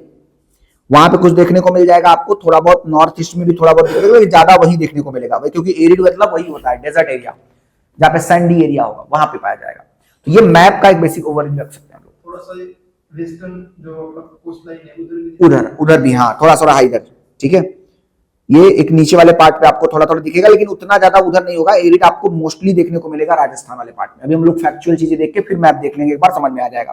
तो एक बार बेसिक आइडिया हमें लग गया कि कहाँ कहाँ कौन कौन सा सॉइल पाया जा रहा है। तो ऊपर देखेंगे तो हमें कौन सा सॉइल पाया रहा है? Forest soil. देन थोड़ा नीचे आएंगे नदर्न प्लेन में तो अलुवियल सॉइल। फिर डेक्कन प्लेटू वाले रीजन में आएंगे तो 2-3 तरह के सॉइल पाए जा रहे हैं। डेक्कन प्लेटू में कॉटन भी पाया जा रहा है, ब्लैक कॉटन सॉइल पाया जा रहा है, रेड एंड येलो सॉइल भी पाया जा रहा है, एंड डेल्टा वाले रीजन में हमें क्या मिल रहा है? एलुवियल सॉइल भी मिल रहा है, ठीक है। ये सब चीज ध्यान रखेंगे। एरिड सॉइल होगा, लेटराइट सॉइल भी हमें इन सब रीजन में देखने को मिल रहा है। लेटराइट सॉइल जो छोटे छोटे पैचेस बने हैं ना, वो लेटराइट सॉइल है, जो आपको ये वेस्टर्न घाट वाले रीजन में देखने को मिल रहा होगा, उड़ीसा इधर वाले रीजन में देखने को मिल रहा है, वो सब लेटराइट सॉइल ही है। अब हम लोग नेक्स्ट लेटराइट सॉइल ही पढ़ने वाले हैं। समझ में आया कुछ? हाँ yes yes yes yes yes, that is the laterite soil. अभी मैप से और अच्छे समझ में आ जाएगा। एक चीज देखेंगे तो वेट, अच्छा नेक्स्ट पिछले वाले पीडीएफ पे आ जाओ थोड़ा सा, उसमें मैप और अच्छे से कलरफुल दिया है तो और अच्छे समझ में आ जाएगा हमें। उसमें आप आ जाएंगे पीछे वाले पीडीएफ में, पेज नंबर, हाँ पेज नंबर 6 देखो, 6 पे आ जाओ। इसमें देखो और अच्छे से आपको समझ में आ जाएगा कहां कहां पाया जा रहा है सॉइल। दिख रहा है कि नहीं? इसमें आप बिल्कुल कंफ्यूज नहीं होंगे। तो देखो फॉरेस्ट सॉइल कहां कहां पाया जा रहा है, हमने देखा हिमालयाज में पाया जा रहा है और नॉर्थ ईस्ट में पाया जा रहा है, ठीक क्लियर हो गया। अलुवियल सॉइल देख लो कहां कहां पाया जा रहा है, जहां जहां डॉट्स बने हुए हैं सब क्या है? अलुवियल सॉइल है ना। राजस्थान का भी कुछ पार्ट है, पंजाब, हरियाणा, उत्तर प्रदेश, बिहार, झारखंड, वेस्ट बंगाल में भी इवन पाया जा रहा है, सुंदरबन डेल्टा। फिर यही जो अलुवियल सॉइल है अगर आप देखेंगे तो डेल्टा वाले रीजन में भी पाया जा रहा है, जहां पे सुंदरबन डेल्टा बन रहा है, Krishna, Kaveri, Godavari. Red and yellow soil देखो कहां पाया जा रहा है, जो बताया ना उसने, eastern part of Deccan plateau and southern part of Deccan plateau. दिख रहा है क्या आपको? Eastern part of Deccan plateau और western part of Deccan plateau में बन रहा है ना। फिर ब्लैक सॉइल कहां पाया जा रहा है? Maharashtra, Gujarat, Madhya Pradesh, some part of Tamil Nadu as well, yes. Then we have laterite soil. Laterite soil clear है कहां पाया जा रहा है इस मैप से? हेलो, दिख रहा है ना इसमें लेटराइट सॉइल? वही चीज है ना लेटराइट सॉइल। उसमें कंफ्यूजन हो रहा था एनसीईआरटी वाले में ना। करेक्ट हाँ। और अब यहाँ पे देखो एरिड सॉइल हमें दिख गया, केवल एरिड आप कह रहे थे कहां पे है, तो एरिड मैंने बताया ना मेनली वहीं पाया जाएगा। अब ऐसा नहीं एरिड और कहीं नहीं पाया जा सकता है, बहुत कम अमाउंट में और नोटिसेबल नहीं है, उसको काउंट करना भी जरूरी नहीं है। तो इस वाले से आपको अच्छे से चीजों को समझ सकते हैं। क्लियर है कि आप समझ में गए इसको? कोई दिक्कत परेशानी है किसी को तो बताओ। डन? ओके, चलो यहां से भी रेड एंड येलो सॉइल पढ़ लेते हैं पहले इस वाली पीडीएफ से, फिर लेटराइट पे चलते हैं। देखो रेड एंड येलो सॉइल के बारे में क्या करा है, it is formed from weathering of crystalline granite. Granite क्या होता है? इग्नियस रॉक होता है। Granite is a type of igneous rocks. उसकी वजह से weathering metamorphic rocks areas of low rainfall in eastern and southern part of the Deccan प्लेटू। अभी हमने मैप में देखा eastern and southern part of the Deccan प्लेटू कौन सा रीजन कह रहा हूं, इमेजिन भी करते रहो। ईस्टर्न घाट वाले रीजन की तरफ उड़ीसा, आंध्र प्रदेश, ये वाला रीजन जो बेल्ट है उधर हम बोल रहे हैं। देन क्या कह रहा है कि along the pediment zone of western Ghat, pediment zone मतलब foot hills, pediment zone of the western Ghat long stretch of area is occupied by red loamy soil। soil जो है रेडिश कलर डेवलप कर लेता है due to wide diffusion of iron in crystalline and metamorphic rocks. और yellow colour क्यों हो जाता है? जब ये हाइड्रेटेड फॉर्म में होता है तो, ठीक है। हाँ, जब हाइड्रेटेड फॉर्म होगा, जब वाटर का इसको होल्डिंग कैपेसिटी मिलेगा, वाटर इसको वो करेगा तो क्या हो जाएगा, ये this will become under the yellowish part. Red क्यों है? क्योंकि आयरन का डिफ्यूजन हो जा रहा है। They are generally rich in minerals like iron, lime and potash, but poor होते हैं किसमें? नाइट्रोजन, फास्फोरस और ह्यूमस में। आई होप आपको सब ये देखो, एक बार पढ़ोगे नहीं समझ में आएगा, 2 3 4 बार आपको चीजों को पढ़ना पड़ेगा। फैक्चुअल है ये फैक्ट बेस्ड क्वेश्चन है कि कौन सा इसमें रिच होता है, कौन सा, ये 2 3 4 बार आपको रिवाइज करना पड़ेगा। इसमें कुछ कॉन्सेप्चुअल होता तो मैं समझा देता आपको, ये फैक्ट बेस्ड है। मैप का में बेसिक अंडरस्टैंडिंग होना चाहिए। अब मैं इसमें क्या ही समझाऊंगा कि generally rich in lime, iron, minerals. अब हमें कैसे याद रहेगा, इतने सारे क्रॉप्स हैं, 6-7 हैं, तो 1-2 बार जब चीजों को हम लोग पढ़ेंगे ना तो चीजें हमारे लिए आसान हो जाएंगी। क्लियर है चीजें? नेक्स्ट, अब हम लोग आ जाते हैं लेटराइट सॉइल पे। Again come on the NCERTs. Laterite, और सबसे पहले लेटराइट समझ लेते हैं क्या है। ओके, लेटराइट सॉइल दिख रहा है। Laterite has been derived from the Latin word later which means brick. The laterite soil developed in areas with high temperature and high rainfall, very important। और याद रखना, जहां पे टेम्परेचर जितना ज्यादा होगा रेनफॉल उतना ज्यादा होगा। क्यों बता सकता है कोई मुझे? High temperature is associated with high rainfall. What is the reason? What is the reason that high temperature is associated with high rainfall? Pressure low होगा तो क्या होगा फिर? व्हाट इज द रीजन कि जहां पे टेम्परेचर ज्यादा होगा वहां पे रेनफॉल भी ज्यादा होगा? समझाओ मुझे, मैंने बताया था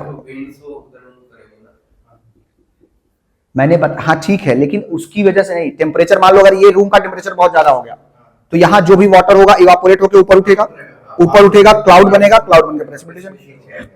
अगर टेम्परेचर लो होगा तो एयर इससे डिसेंड होगी, नीचे की तरफ आएगी, और जब एयर गर्म होगा, टेम्परेचर ज्यादा होगा तो एयर ऊपर की तरफ उठेगी।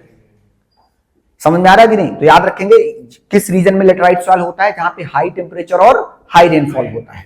आगे देखेंगे क्या कर रहा है। These are the result of intense leaching due to tropical rains. तो जहां पे ट्रॉपिकल रेन्स होते हैं, ट्रॉपिकल रीजन में सबसे ज्यादा रेनफॉल होता है। याद रखेंगे, ट्रॉपिकल, इक्वेटोरियल रीजन और ट्रॉपिकल रीजन में सबसे ज्यादा रेनफॉल होता है। इसमें लीचिंग होती है। लीचिंग समझते हो आप लोग क्या होता है? लीचिंग इज मतलब कि एक ऐसा मैकेनिज्म है जो वाटर की वजह से न्यूट्रिएंट्स बह जाते हैं, उसको लीचिंग बोलते हैं। जैसे फॉर एग्जांपल लेट्स सपोज कि ये एक मिट्टी है, अब इसमें लगातार पानी गिरता रहेगा तो सॉइल में जो न्यूट्रिएंट्स होंगे वो बह जाएंगे ना एक जगह से दूसरी जगह तक, इसको लीचिंग बोलते हैं। तो लीचिंग एक ऐसा मैकेनिज्म है जिसमें जो न्यूट्रिएंट्स होता है सॉइल में वो मूव अवे कर जाता है, और इस वजह से वहां की सॉइल में न्यूट्रिएंट्स थोड़े कम पाए जाते हैं। ऐसा हमें देखने को मिलेगा जो हम लोग ट्रॉपिकल रेन फॉरेस्ट पढ़ते हैं। इक्वेटर वाले रीजन में हमें पाया जाता है इक्वेटोरियल रेन फॉरेस्ट। वहां पे हमारे पास वो फॉरेस्ट जो होते हैं उनमें न्यूट्रिएंट्स बहुत कम होते हैं, वाटर सब लेके बह जाता है। हमने क्वेश्चन भी ऐसा एक लगाया था, आई थिंक, यस। देखो, with rain lime and silica leased away समझ गए ना आप क्या कह रहा है? लाइम और जो सिलिका होता है वो बह जाता है, and soil rich in iron oxide and aluminium composed are left behind. तो जो हार्ड मिनरल्स होंगे, जैसे लेट्स सपोज कि we have the iron oxide and aluminium, वो बच जाते हैं। बाकी जो और मिनरल होते हैं such as lime and silica वो बह जाते हैं। Humus content of the soil is removed by fast by bacteria that thrives well in high temperature. तो इसमें जो डेड ऑर्गेनिक मैटर होते हैं उसको डाइजेस्ट कर लिया जाता है बैक्टीरिया के द्वारा, क्योंकि टेम्परेचर यहाँ पे ज्यादा होता है, इसकी वजह से यहाँ पे बैक्टीरिया भी ज्यादा देखने को हमें मिलेंगे। These soils are poor in organic matter, ये तो हमें समझ में भी आ रहा है। क्यों पुअर है ऑर्गेनिक मैटर में? क्योंकि यहाँ पे लीचिंग हो रही है। कौन से सॉइल में लीचिंग ज्यादा होती है? लेटराइट सॉइल में। और लेटराइट का मतलब होता है ब्रिक, और ये किस रीजन में पाया जाएगा? जहां पे टेम्परेचर ज्यादा होगा और रेनफॉल ज्यादा होगा। ठीक है। These soils are poor in organic matter, nitrogen, phosphate and calcium, while iron oxide and potash are in excess. Hence laterites are not suitable for cultivation. अब इसका ये बिल्कुल मतलब नहीं है कि लेटराइट सॉइल में कोई कल्टीवेशन नहीं होता है तमिलनाडु, केरला, कर्नाटक वाले रीजन में देखोगे तो जो काजू की खेती होती है, कैश्यू नट्स, वो खेती की जाती है लेटराइट में, लेकिन ऐसा कुछ फूड ग्रेन क्रॉप्स नहीं उगा सकते कि वीट, पैडी, कॉटन, ये सब नहीं उगा सकते, बट जो कॉमर्शियल क्रॉप्स हैं उसको हम उगा सकते हैं। वो चीज नीचे दिया हुआ है, देखो कह रहा है कि hence laterites are not suitable for cultivation. However, application of manures and fertilizers are required for making the soil fertile for cultivation. Cultivation के लिए फर्टाइल बनाने के लिए उसमें क्या लगाना पड़ेगा हमें, फर्टिलाइजर्स, केमिकल फर्टिलाइजर, मैन्यूर्स वगैरह हम लोग ऐड कर सकते हैं। Red laterite soil in Tamil Nadu, Andhra Pradesh and Kerala are more suitable for tree crops like cashew nut. समझ में आया कि नहीं समझ में आया? ये सुटेबल तो नहीं है, लेकिन इसमें ग्रो हो सकता है। क्या ग्रो हो सकता है? कैश्यू नट्स वगैरह ग्रो हो सकता है। फिर क्या कह रहा है, laterite soil are widely cut as bricks for use in house construction. Okay, these soils are mainly developed in the higher areas of peninsular plateau. The laterite soil are commonly found in Karnataka, Kerala, Tamil Nadu, Madhya Pradesh and hilly areas of Odisha and Assam. समझा? Clear है? सो laterite का मतलब क्या है? Brick. कहां develop होगा? जहां पे हाई रेनफॉल होगा, यहां पे न्यूट्रिएंट्स थोड़ा कम होंगे, लीच हो जाएगी, लीचिंग हो जाएगी, लाइम का और ये सारी चीजों का हो जाएगा, एल्युमिनियम और आयरन बच जाएगा। प्लस ये कल्टीवेशन के लिए अच्छा नहीं है, लेकिन कहां कहां पाया जाएगा? केरला में, आंध्र प्रदेश में और उड़ीसा में भी पाया जा रहा है थोड़ा बहुत। क्या नहीं, तमिलनाडु, मध्य प्रदेश, कर्नाटक और hilly areas of Orissa and Assam as well. Clear है? This is your laterite soil. हमें किन तीन चीजों पर फोकस करना है? कहां पाया जाता है, बेसिक फीचर्स क्या है, और कुछ अगर इसमें क्रॉप्स उगाए जाते हैं तो वो हमें ध्यान रखना है। तो पूछेगा which of the following soil is suitable for cotton cultivation? Black. Which of the following soil is suitable for cashew nuts production? Laterite soil. ठीक है। Which is the most wide spread soil of India? Alluvial soil. Done? समझ में आ रहा है कि नहीं समझ आ रहा? नेक्स्ट, फिर एरिड सॉइल में आ गए हम लोग। Arid soil range from red to brown in colour. Okay, और हमें याद भी है एरिड सॉइल कहां पाया जा रहा था? राजस्थान वाले एरिया में, वेस्टर्न पार्ट में। उस मैप से हमारा क्लियर हो गया था। Arid, yes, arid soil range from red to brown in colour. They are generally sandy in structure and saline in nature. In some areas, the salt content is so high that common salt is obtained by evaporating the saline water. तो मतलब इन सब soil में saline water evaporate करके हम लोग salt को extract करते हैं. Due to dry climate, high temperature and accelerated evaporation, they lack moisture and humus. सही बात है. यहाँ पे टेम्परेचर तो ज्यादा होगा, लेकिन क्योंकि टेम्परेचर सिर्फ ज्यादा होने से बारिश नहीं होती है, मॉइस्चर भी होना चाहिए, क्योंकि पानी होगा तभी इवापोरेशन होकर क्लाउड बनेगा. हाँ, यस यस, एरिड मतलब desert area. Desert yes, correct. वो एरिड एरिया उसी को बोल रहे हैं. एरिड मतलब जो रेत वाला एरिया है उसी को बोल रहे हैं हम लोग. ठीक है. हाँ, बालू, सैंड इज रेत, उसी का थोड़ा सा रिफाइंड वर्जन. हाँ, दैट इज द रेत. ओके, देखो क्या कह रहा है कि they lack moisture and humus. Nitrogen is insufficient, nitrogen इसमें नहीं होता है. And phosphate content is normal. Lower horizon of the soil are occupied by कंकर layer because of the increasing calcium content downward. मतलब कंकर बहुत ज्यादा मिलेंगे यहाँ पे. The कंकर layer formation in the bottom horizon restrict the infiltration of water, and as such when irrigation is made available, the soil moisture is readily available for sustainable plant growth. मतलब कह रहा है कि जो लोअर होराइजन होता है soil का, वहां पे कंकर पाए जाते हैं, और उन कंकर पाए जाने की वजह से क्या होता है कि जब हम लोग वाटर को इन्फिल्ट्रेट करने की कोशिश करते हैं तो वो चीज ट्रैप हो जाता है उसमें, और ये अच्छा होता है. Arid soils are characteristically developed in which region? They are region in the western Rajasthan. The soil moisture is ready and which exhibit characteristics arid topography. These soils are poor and contain little humus and organic matter. बस ये याद रखो कहां पाया जाता है बस. तो हमें क्या ध्यान रखना है? एरिड सॉइल का जो कलर होगा वो रेड टू ब्राउन होगा. They are generally sandy in structure. इसमें जो सॉल्ट का कंटेंट होगा वो ज्यादा होगा. नाइट्रोजन इनसफिशिएंट होगा, फॉस्फेट होगा, और इसमें कंकर पाया जाता है. लोअर होराइजन में कंकर बहुत ज्यादा पाए जाएंगे, और उसकी वजह से जो लोअर बॉटम वाला होराइजन होगा उसमें इरिगेशन करने के बाद वो थोड़ा सा सस्टेनेबल प्लांट ग्रोथ के लिए रेडी हो जाता है. और एरिड में कहां पाया जाएगा? राजस्थान में. Next, yes, saline soil. Saline soil को हम लोग ऊसर सॉइल भी बोलते हैं, और अभी हमने देखा था ऊसर मतलब स्टेराइल सॉइल, जो हमारा अच्छा एग्रीकल्चर के लिए नहीं होगा. ऊसर, yes.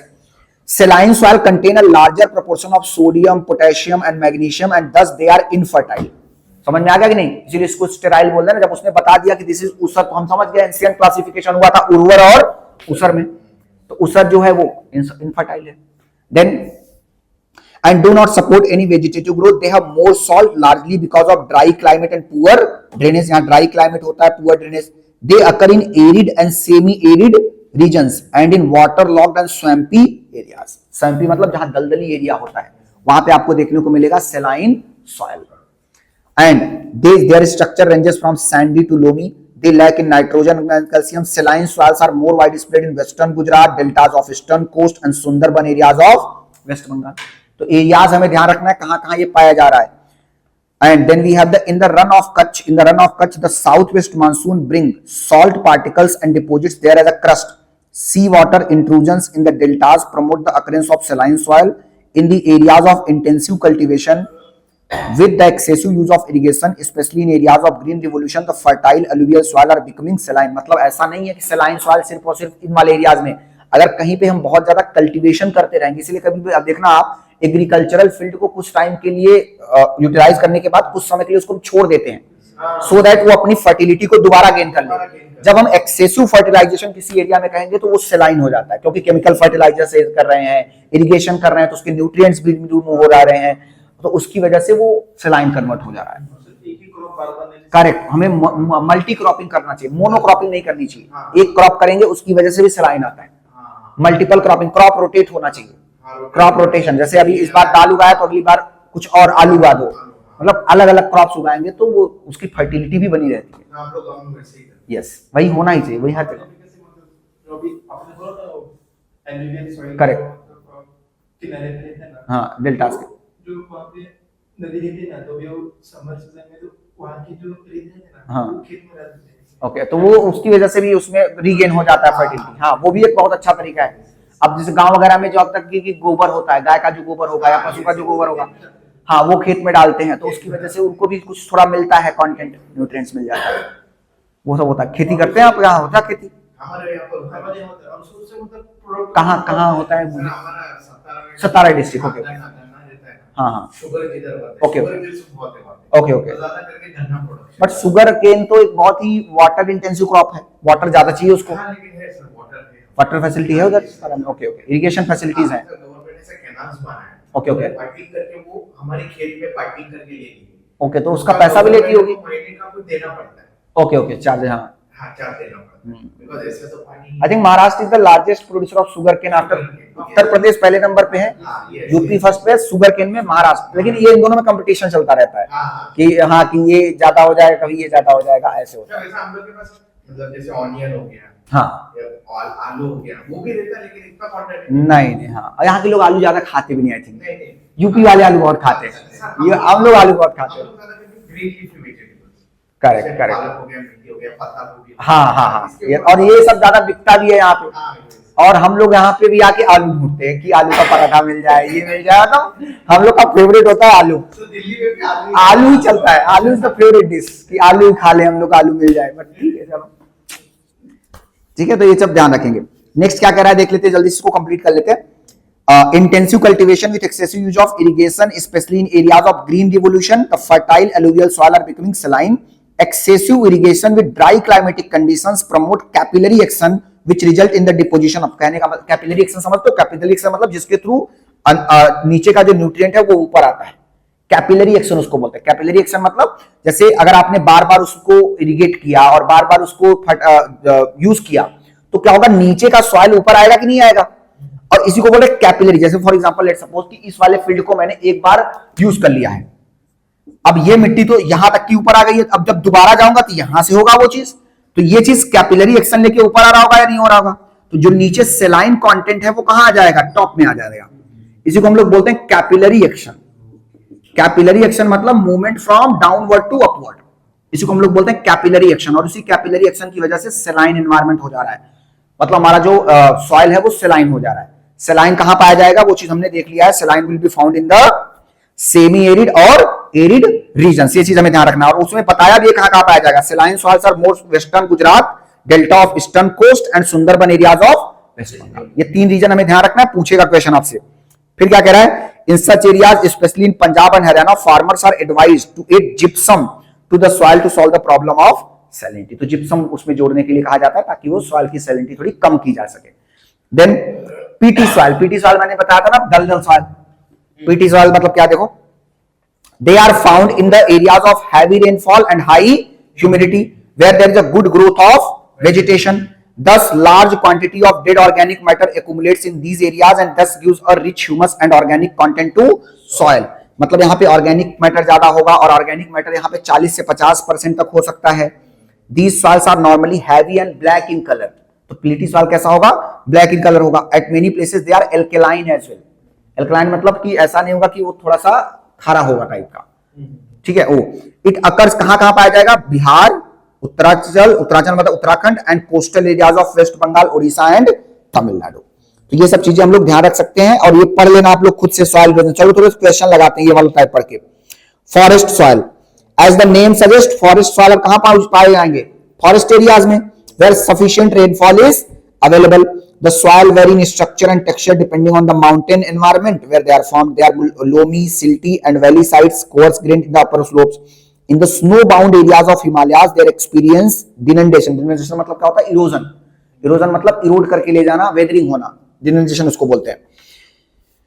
And are acidic with low humus content. The soils are found in the lower valleys are fertile. जो lower valleys में soil पाया जाएगा वो fertile होता है और इसको हम लोग ध्यान रखेंगे। It is evident from the foregoing discussion that soil that texture quality करने का मतलब क्या है, किसी भी soil का texture कैसा है, किसी भी soil में nutrients कैसे हैं, उसके बेसिस पे डिसाइड होगा कि वहां पे एग्रीकल्चर और फॉरेस्ट कैसा होगा। अगर वो सारी चीजें नहीं होंगी तो हमें चीजें देखने को नहीं मिलेंगी वैसा। ये सब चीजें हमने पढ़ ली। अब सॉइल डिग्रेडेशन मतलब क्या होता है, सॉइल की फर्टिलिटी लूज होना। सॉइल डिग्रेड हो रहा मतलब सॉइल अपनी फर्टिलिटी लूज कर रहा है, उससे न्यूट्रिएंट्स वॉश आउट हो जा रहा है, तो डिग्रेड हो रहा है। क्यों हो रहा है, due to deforestation, due to soil erosion, due to illegal construction, soil degradation देखने को मिला है। सॉइल इरोजन क्या होता है, सॉइल इरोजन मतलब destruction of soil cover is described as soil erosion. Soil erosion की डिफिनेशन देखो फर्स्ट लाइन में दिया हुआ है, क्या है देखो, the destruction of soil cover is described as soil erosion. ठीक है, ये चीज ध्यान रखेंगे। नेक्स्ट, सॉइल को कंजर्व करने की जरूरत है क्या हमें, why soil conservation is necessary. थोड़े से क्वेश्चन चलो लगाओ, एक्सरसाइजेस में आ जाओ, फिर देखते हैं क्वेश्चंस लगाएंगे। चलो बताओ, पहला क्वेश्चन का आंसर बताओ मुझे, एनसीईआरटी में ही। Alluvial, a, productive category of soil कौन सा है, अलुवियल सॉइल। नेक्स्ट सेकंड बताओ,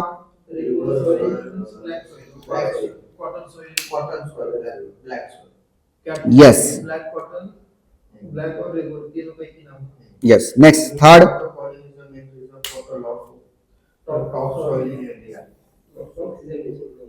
एक्सेसिव लीचिंग, एक्सेसिव लीचिंग, अभी लीचिंग देखा था। नेक्स्ट बताओ,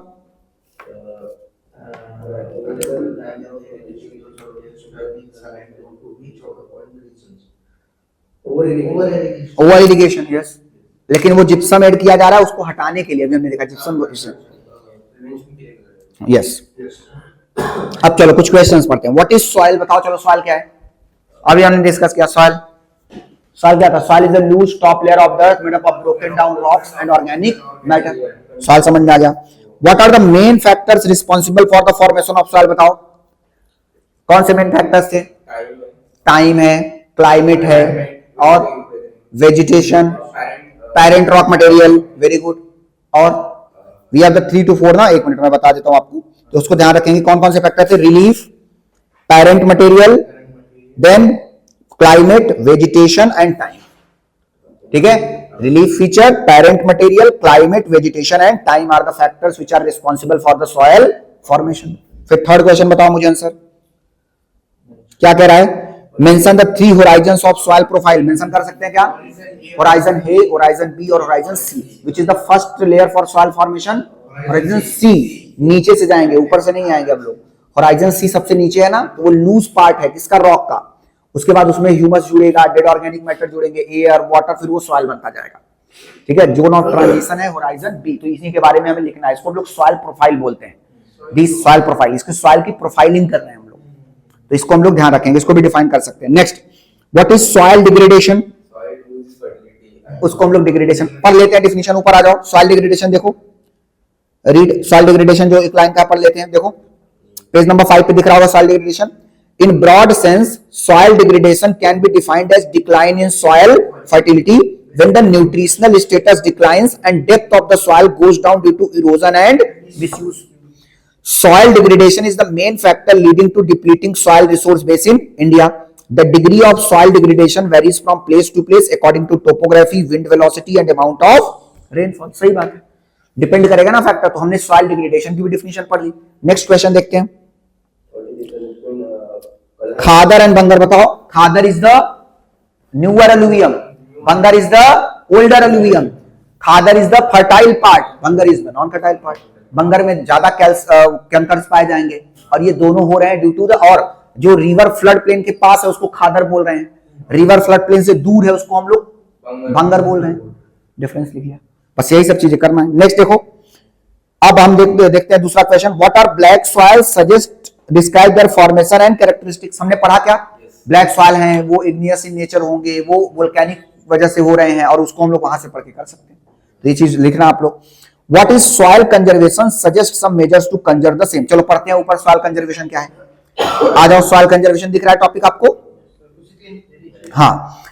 हाँ, if soil erosion is a problem. देखो, if soil erosion and exhaustion are caused by humans by corollary they can also be prevented by humans. सही बात है, अगर सॉइल की डिग्रेडेशन हो रही है, सॉइल का इरोजन हो रहा है, तो कौन कर रहा है? हम कर रहे हैं ना। हम बचा भी तो सकते हैं, कैसे वो समझते हैं। Nature has its own laws of maintaining balance. Nature offers enough opportunities for humans to develop their economy without disturbing the ecological balance, जिसको हम लोग सस्टेनेबल डेवलपमेंट बोलते हैं। नेचर जो है, मैंने बताया भी था, महात्मा गांधी ने क्या कहा है, earth has enough resources to satisfy the need of each and every person. मतलब अर्थ के पास इनफ रिसोर्सेज हैं कि सबकी जरूरतें फुलफिल की जा सकती हैं, लेकिन अर्थ के पास इतनी रिसोर्सेज नहीं है कि किसी के लालच को फुलफिल किया जा सके। अगर कोई पर्सन ग्रीडी ही हो जाए तो कि अरे मैं तो क्या करूंगा, पूरे ट्रीज को कट करके पूरे एरियाज पे अपना एम्पायर क्रिएट कर दूंगा, तो उसके लिए कुछ नहीं किया जा सकता है। मींस अर्थ के पास इनफ रिसोर्सेज हैं, जो हमारी जरूरतें हैं वो पूरी कर सकता है, लेकिन अगर हम ग्रीडी हो जाए तो नहीं हो सकता है। तो इसीलिए कह रहा है कि अर्थ इनफ अपॉर्चुनिटी देता है।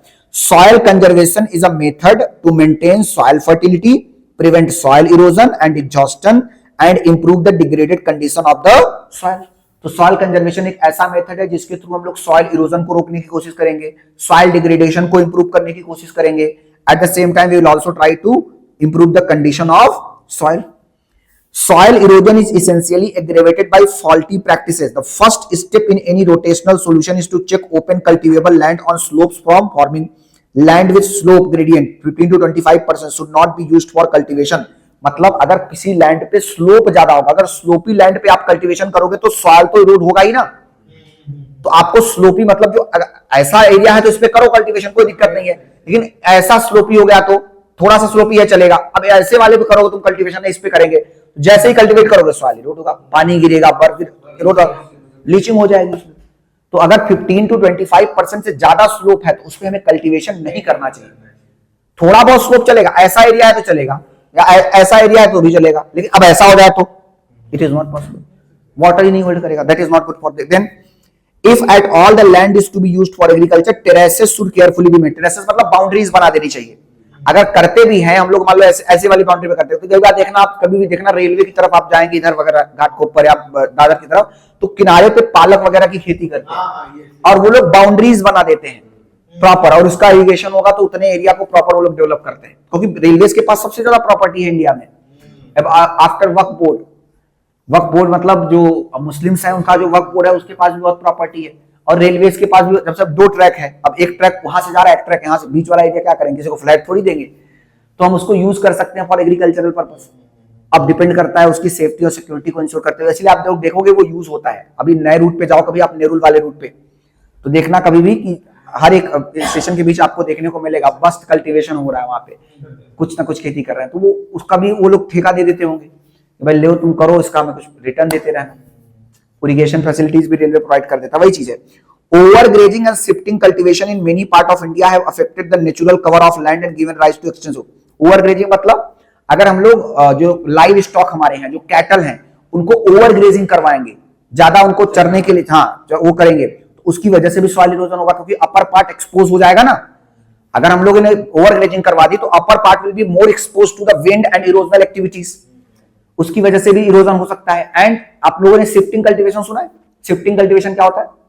शिफ्टिंग कल्टीवेशन नॉर्थ ईस्ट में भी प्रैक्टिस किया जाता है और भी कंट्रीज में किया जाता है। जैसे सपोज करो मैं एक ट्राइब हूं जो फॉरेस्ट में रहता हूं, मैंने क्या किया, इस एरिया के फॉरेस्ट को क्लियर कर दिया और यहां पे मैंने एग्रीकल्चर किया।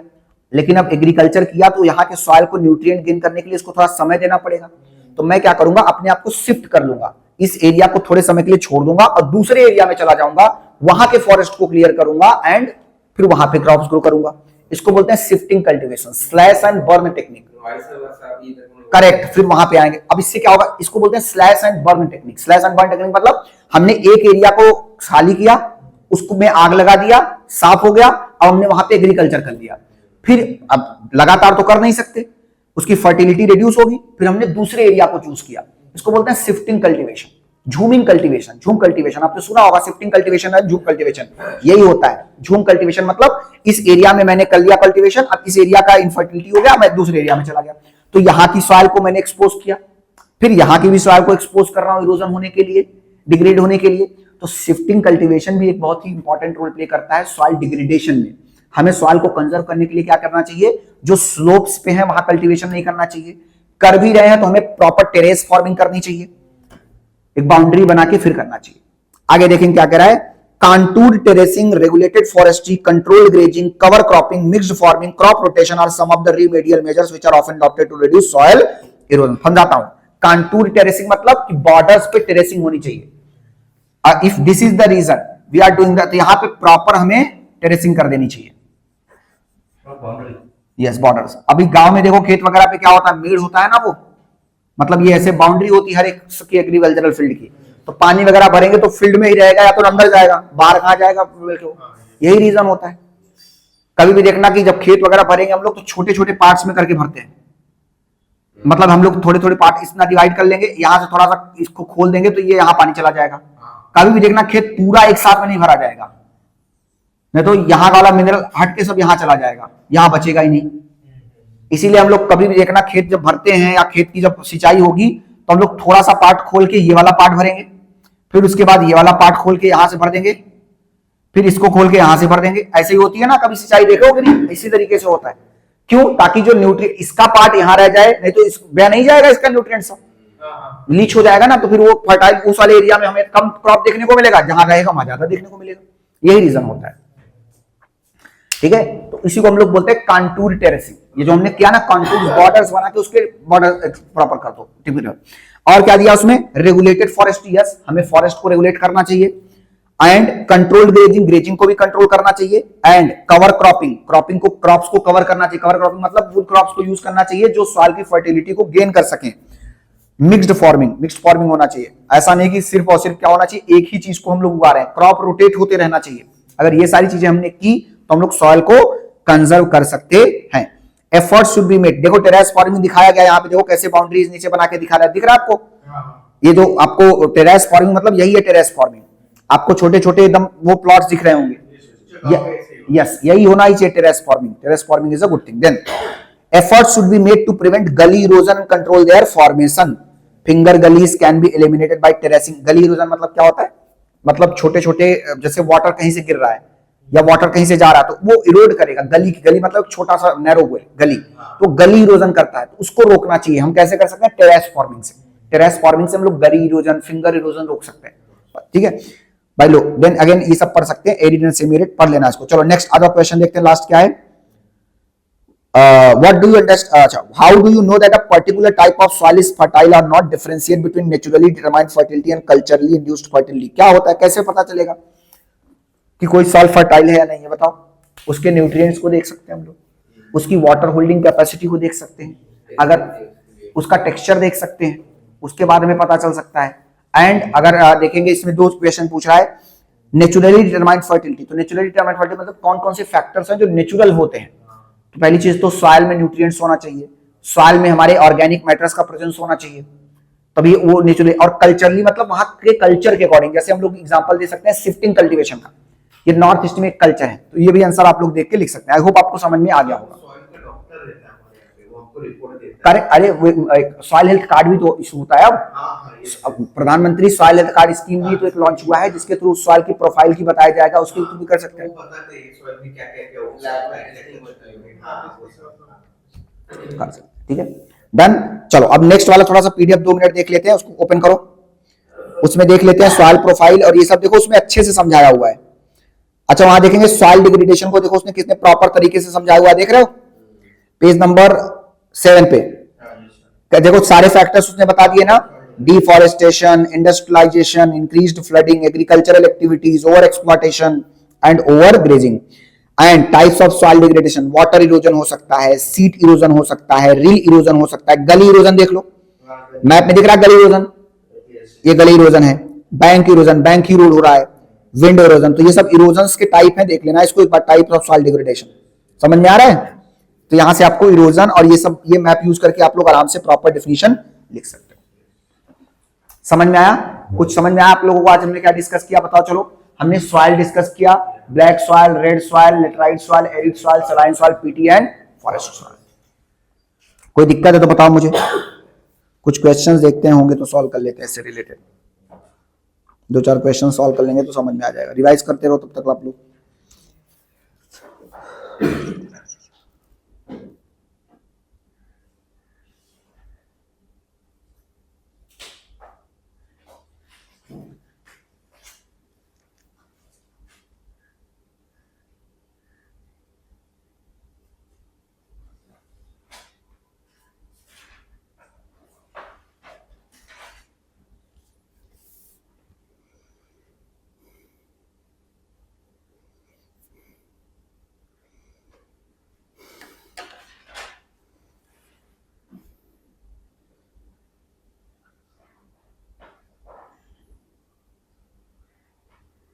देखो अगर आपने पढ़ा है अच्छे से तो कितने अच्छे तरीके से आप क्वेश्चंस लगा सकते हो। चलो ये वाला क्वेश्चन लगाओ जो मैंने अभी शेयर किया है, ये यूपीएससी 2021 में पूछा गया है।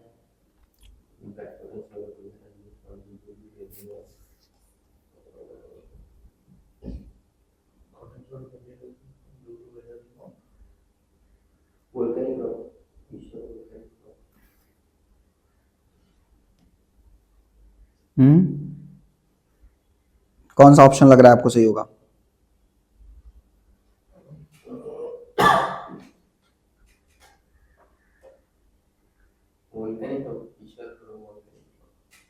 यस,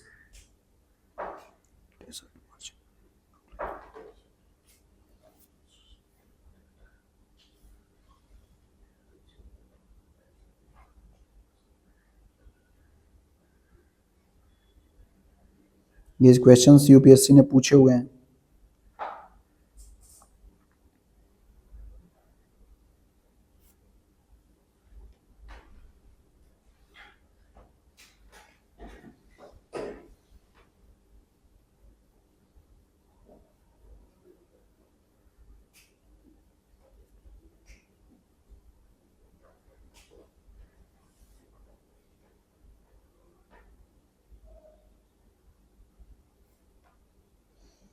यस, फर्स्ट क्वेश्चन का आंसर बताओ फटाक से मुझे,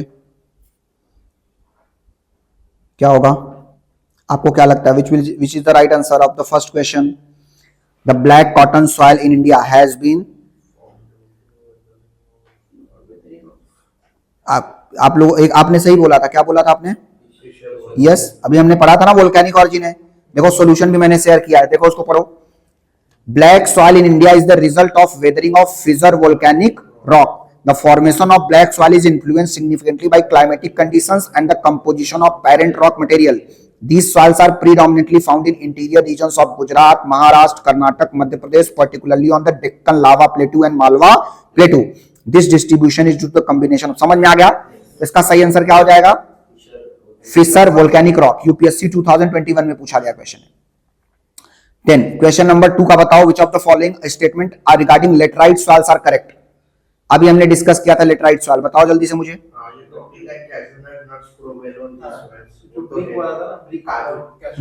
यस यस वही है, बताओ।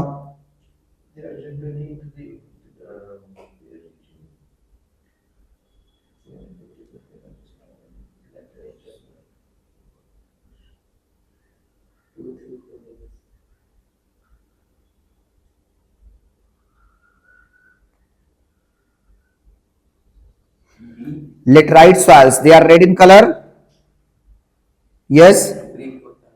ब्रिक तो रेडी होगा ना, ठीक है, मे बी सही हो, yes C yes. Rajasthan UP में कहां पाया जाता था लेटराइट सॉइल, पाया जा रहा था क्या? गलत कर दो यही, अब मान लो और आपको कोई इंफॉर्मेशन नहीं है, बट ये तो पता है ना आपको कि लेटराइट सॉइल्स जो है यूपी और राजस्थान में नहीं पाए जाते। ऑप्शन नंबर 3 रिमूव करो, कौन सा मिला आपको? 1 and 4 मिल गया। 1 and 4, 1 and 4 ना, ऑप्शन तो एक ही है। देखो इसमें सॉल्यूशन भी शेयर कर दे रहा हूं, पढ़ लो फटाक से। देखो क्या दिया है उसमें, laterite soils are primarily formed as a result of prolonged weathering under specific environmental condition characterized by high temperature and heavy rainfall alternating between wet and dry periods. This weathering process, ठीक है। Aluminum oxide, regarding their chemical composition, laterite soils are typically rich in bauxite or ferric oxide but deficient in lime, magnesia, potash and nitrogen। तो ये सब चीजें ध्यान रखेंगे, उतना proper उसमें सॉल्यूशन नहीं दिया, लेकिन इसका आंसर क्या हो जाएगा? 1 and 4, क्योंकि हमें पता है लेटराइट सॉइल वहां पाया, अभी हमने पढ़ा था एनसीईआरटी में, कहीं दिया गया था क्या यूपी में लेटराइट सॉइल कब से पाया जाने लगा? गलत दिया है। देन थर्ड बताओ, चलो कांटूर बाउंडिंग बताया ना मैंने आपको, कांटूर बाउंडिंग हम लोग कहां कर सकते हैं?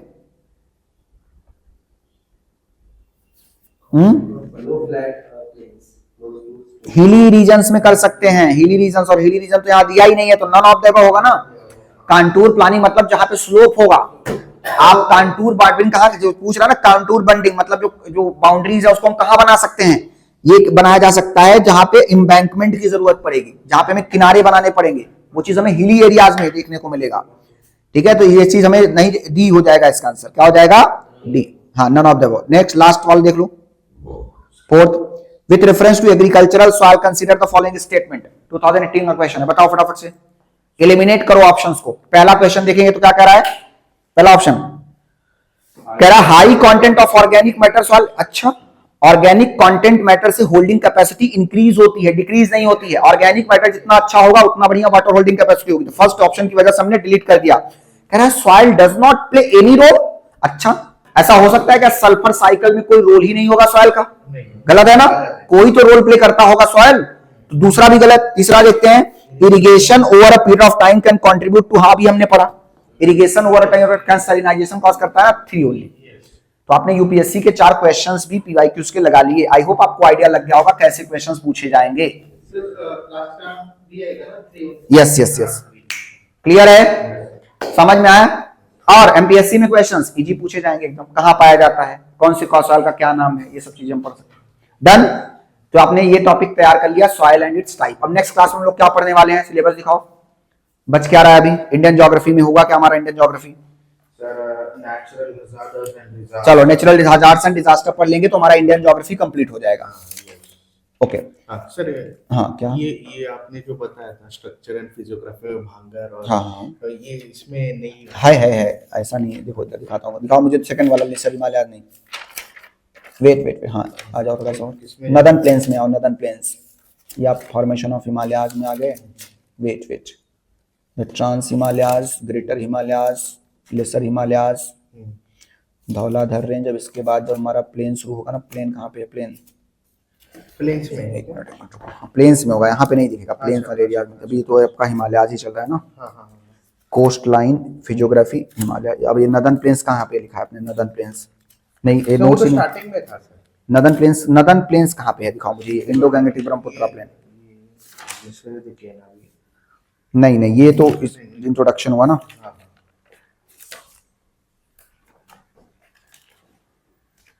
स्टार्टिंग में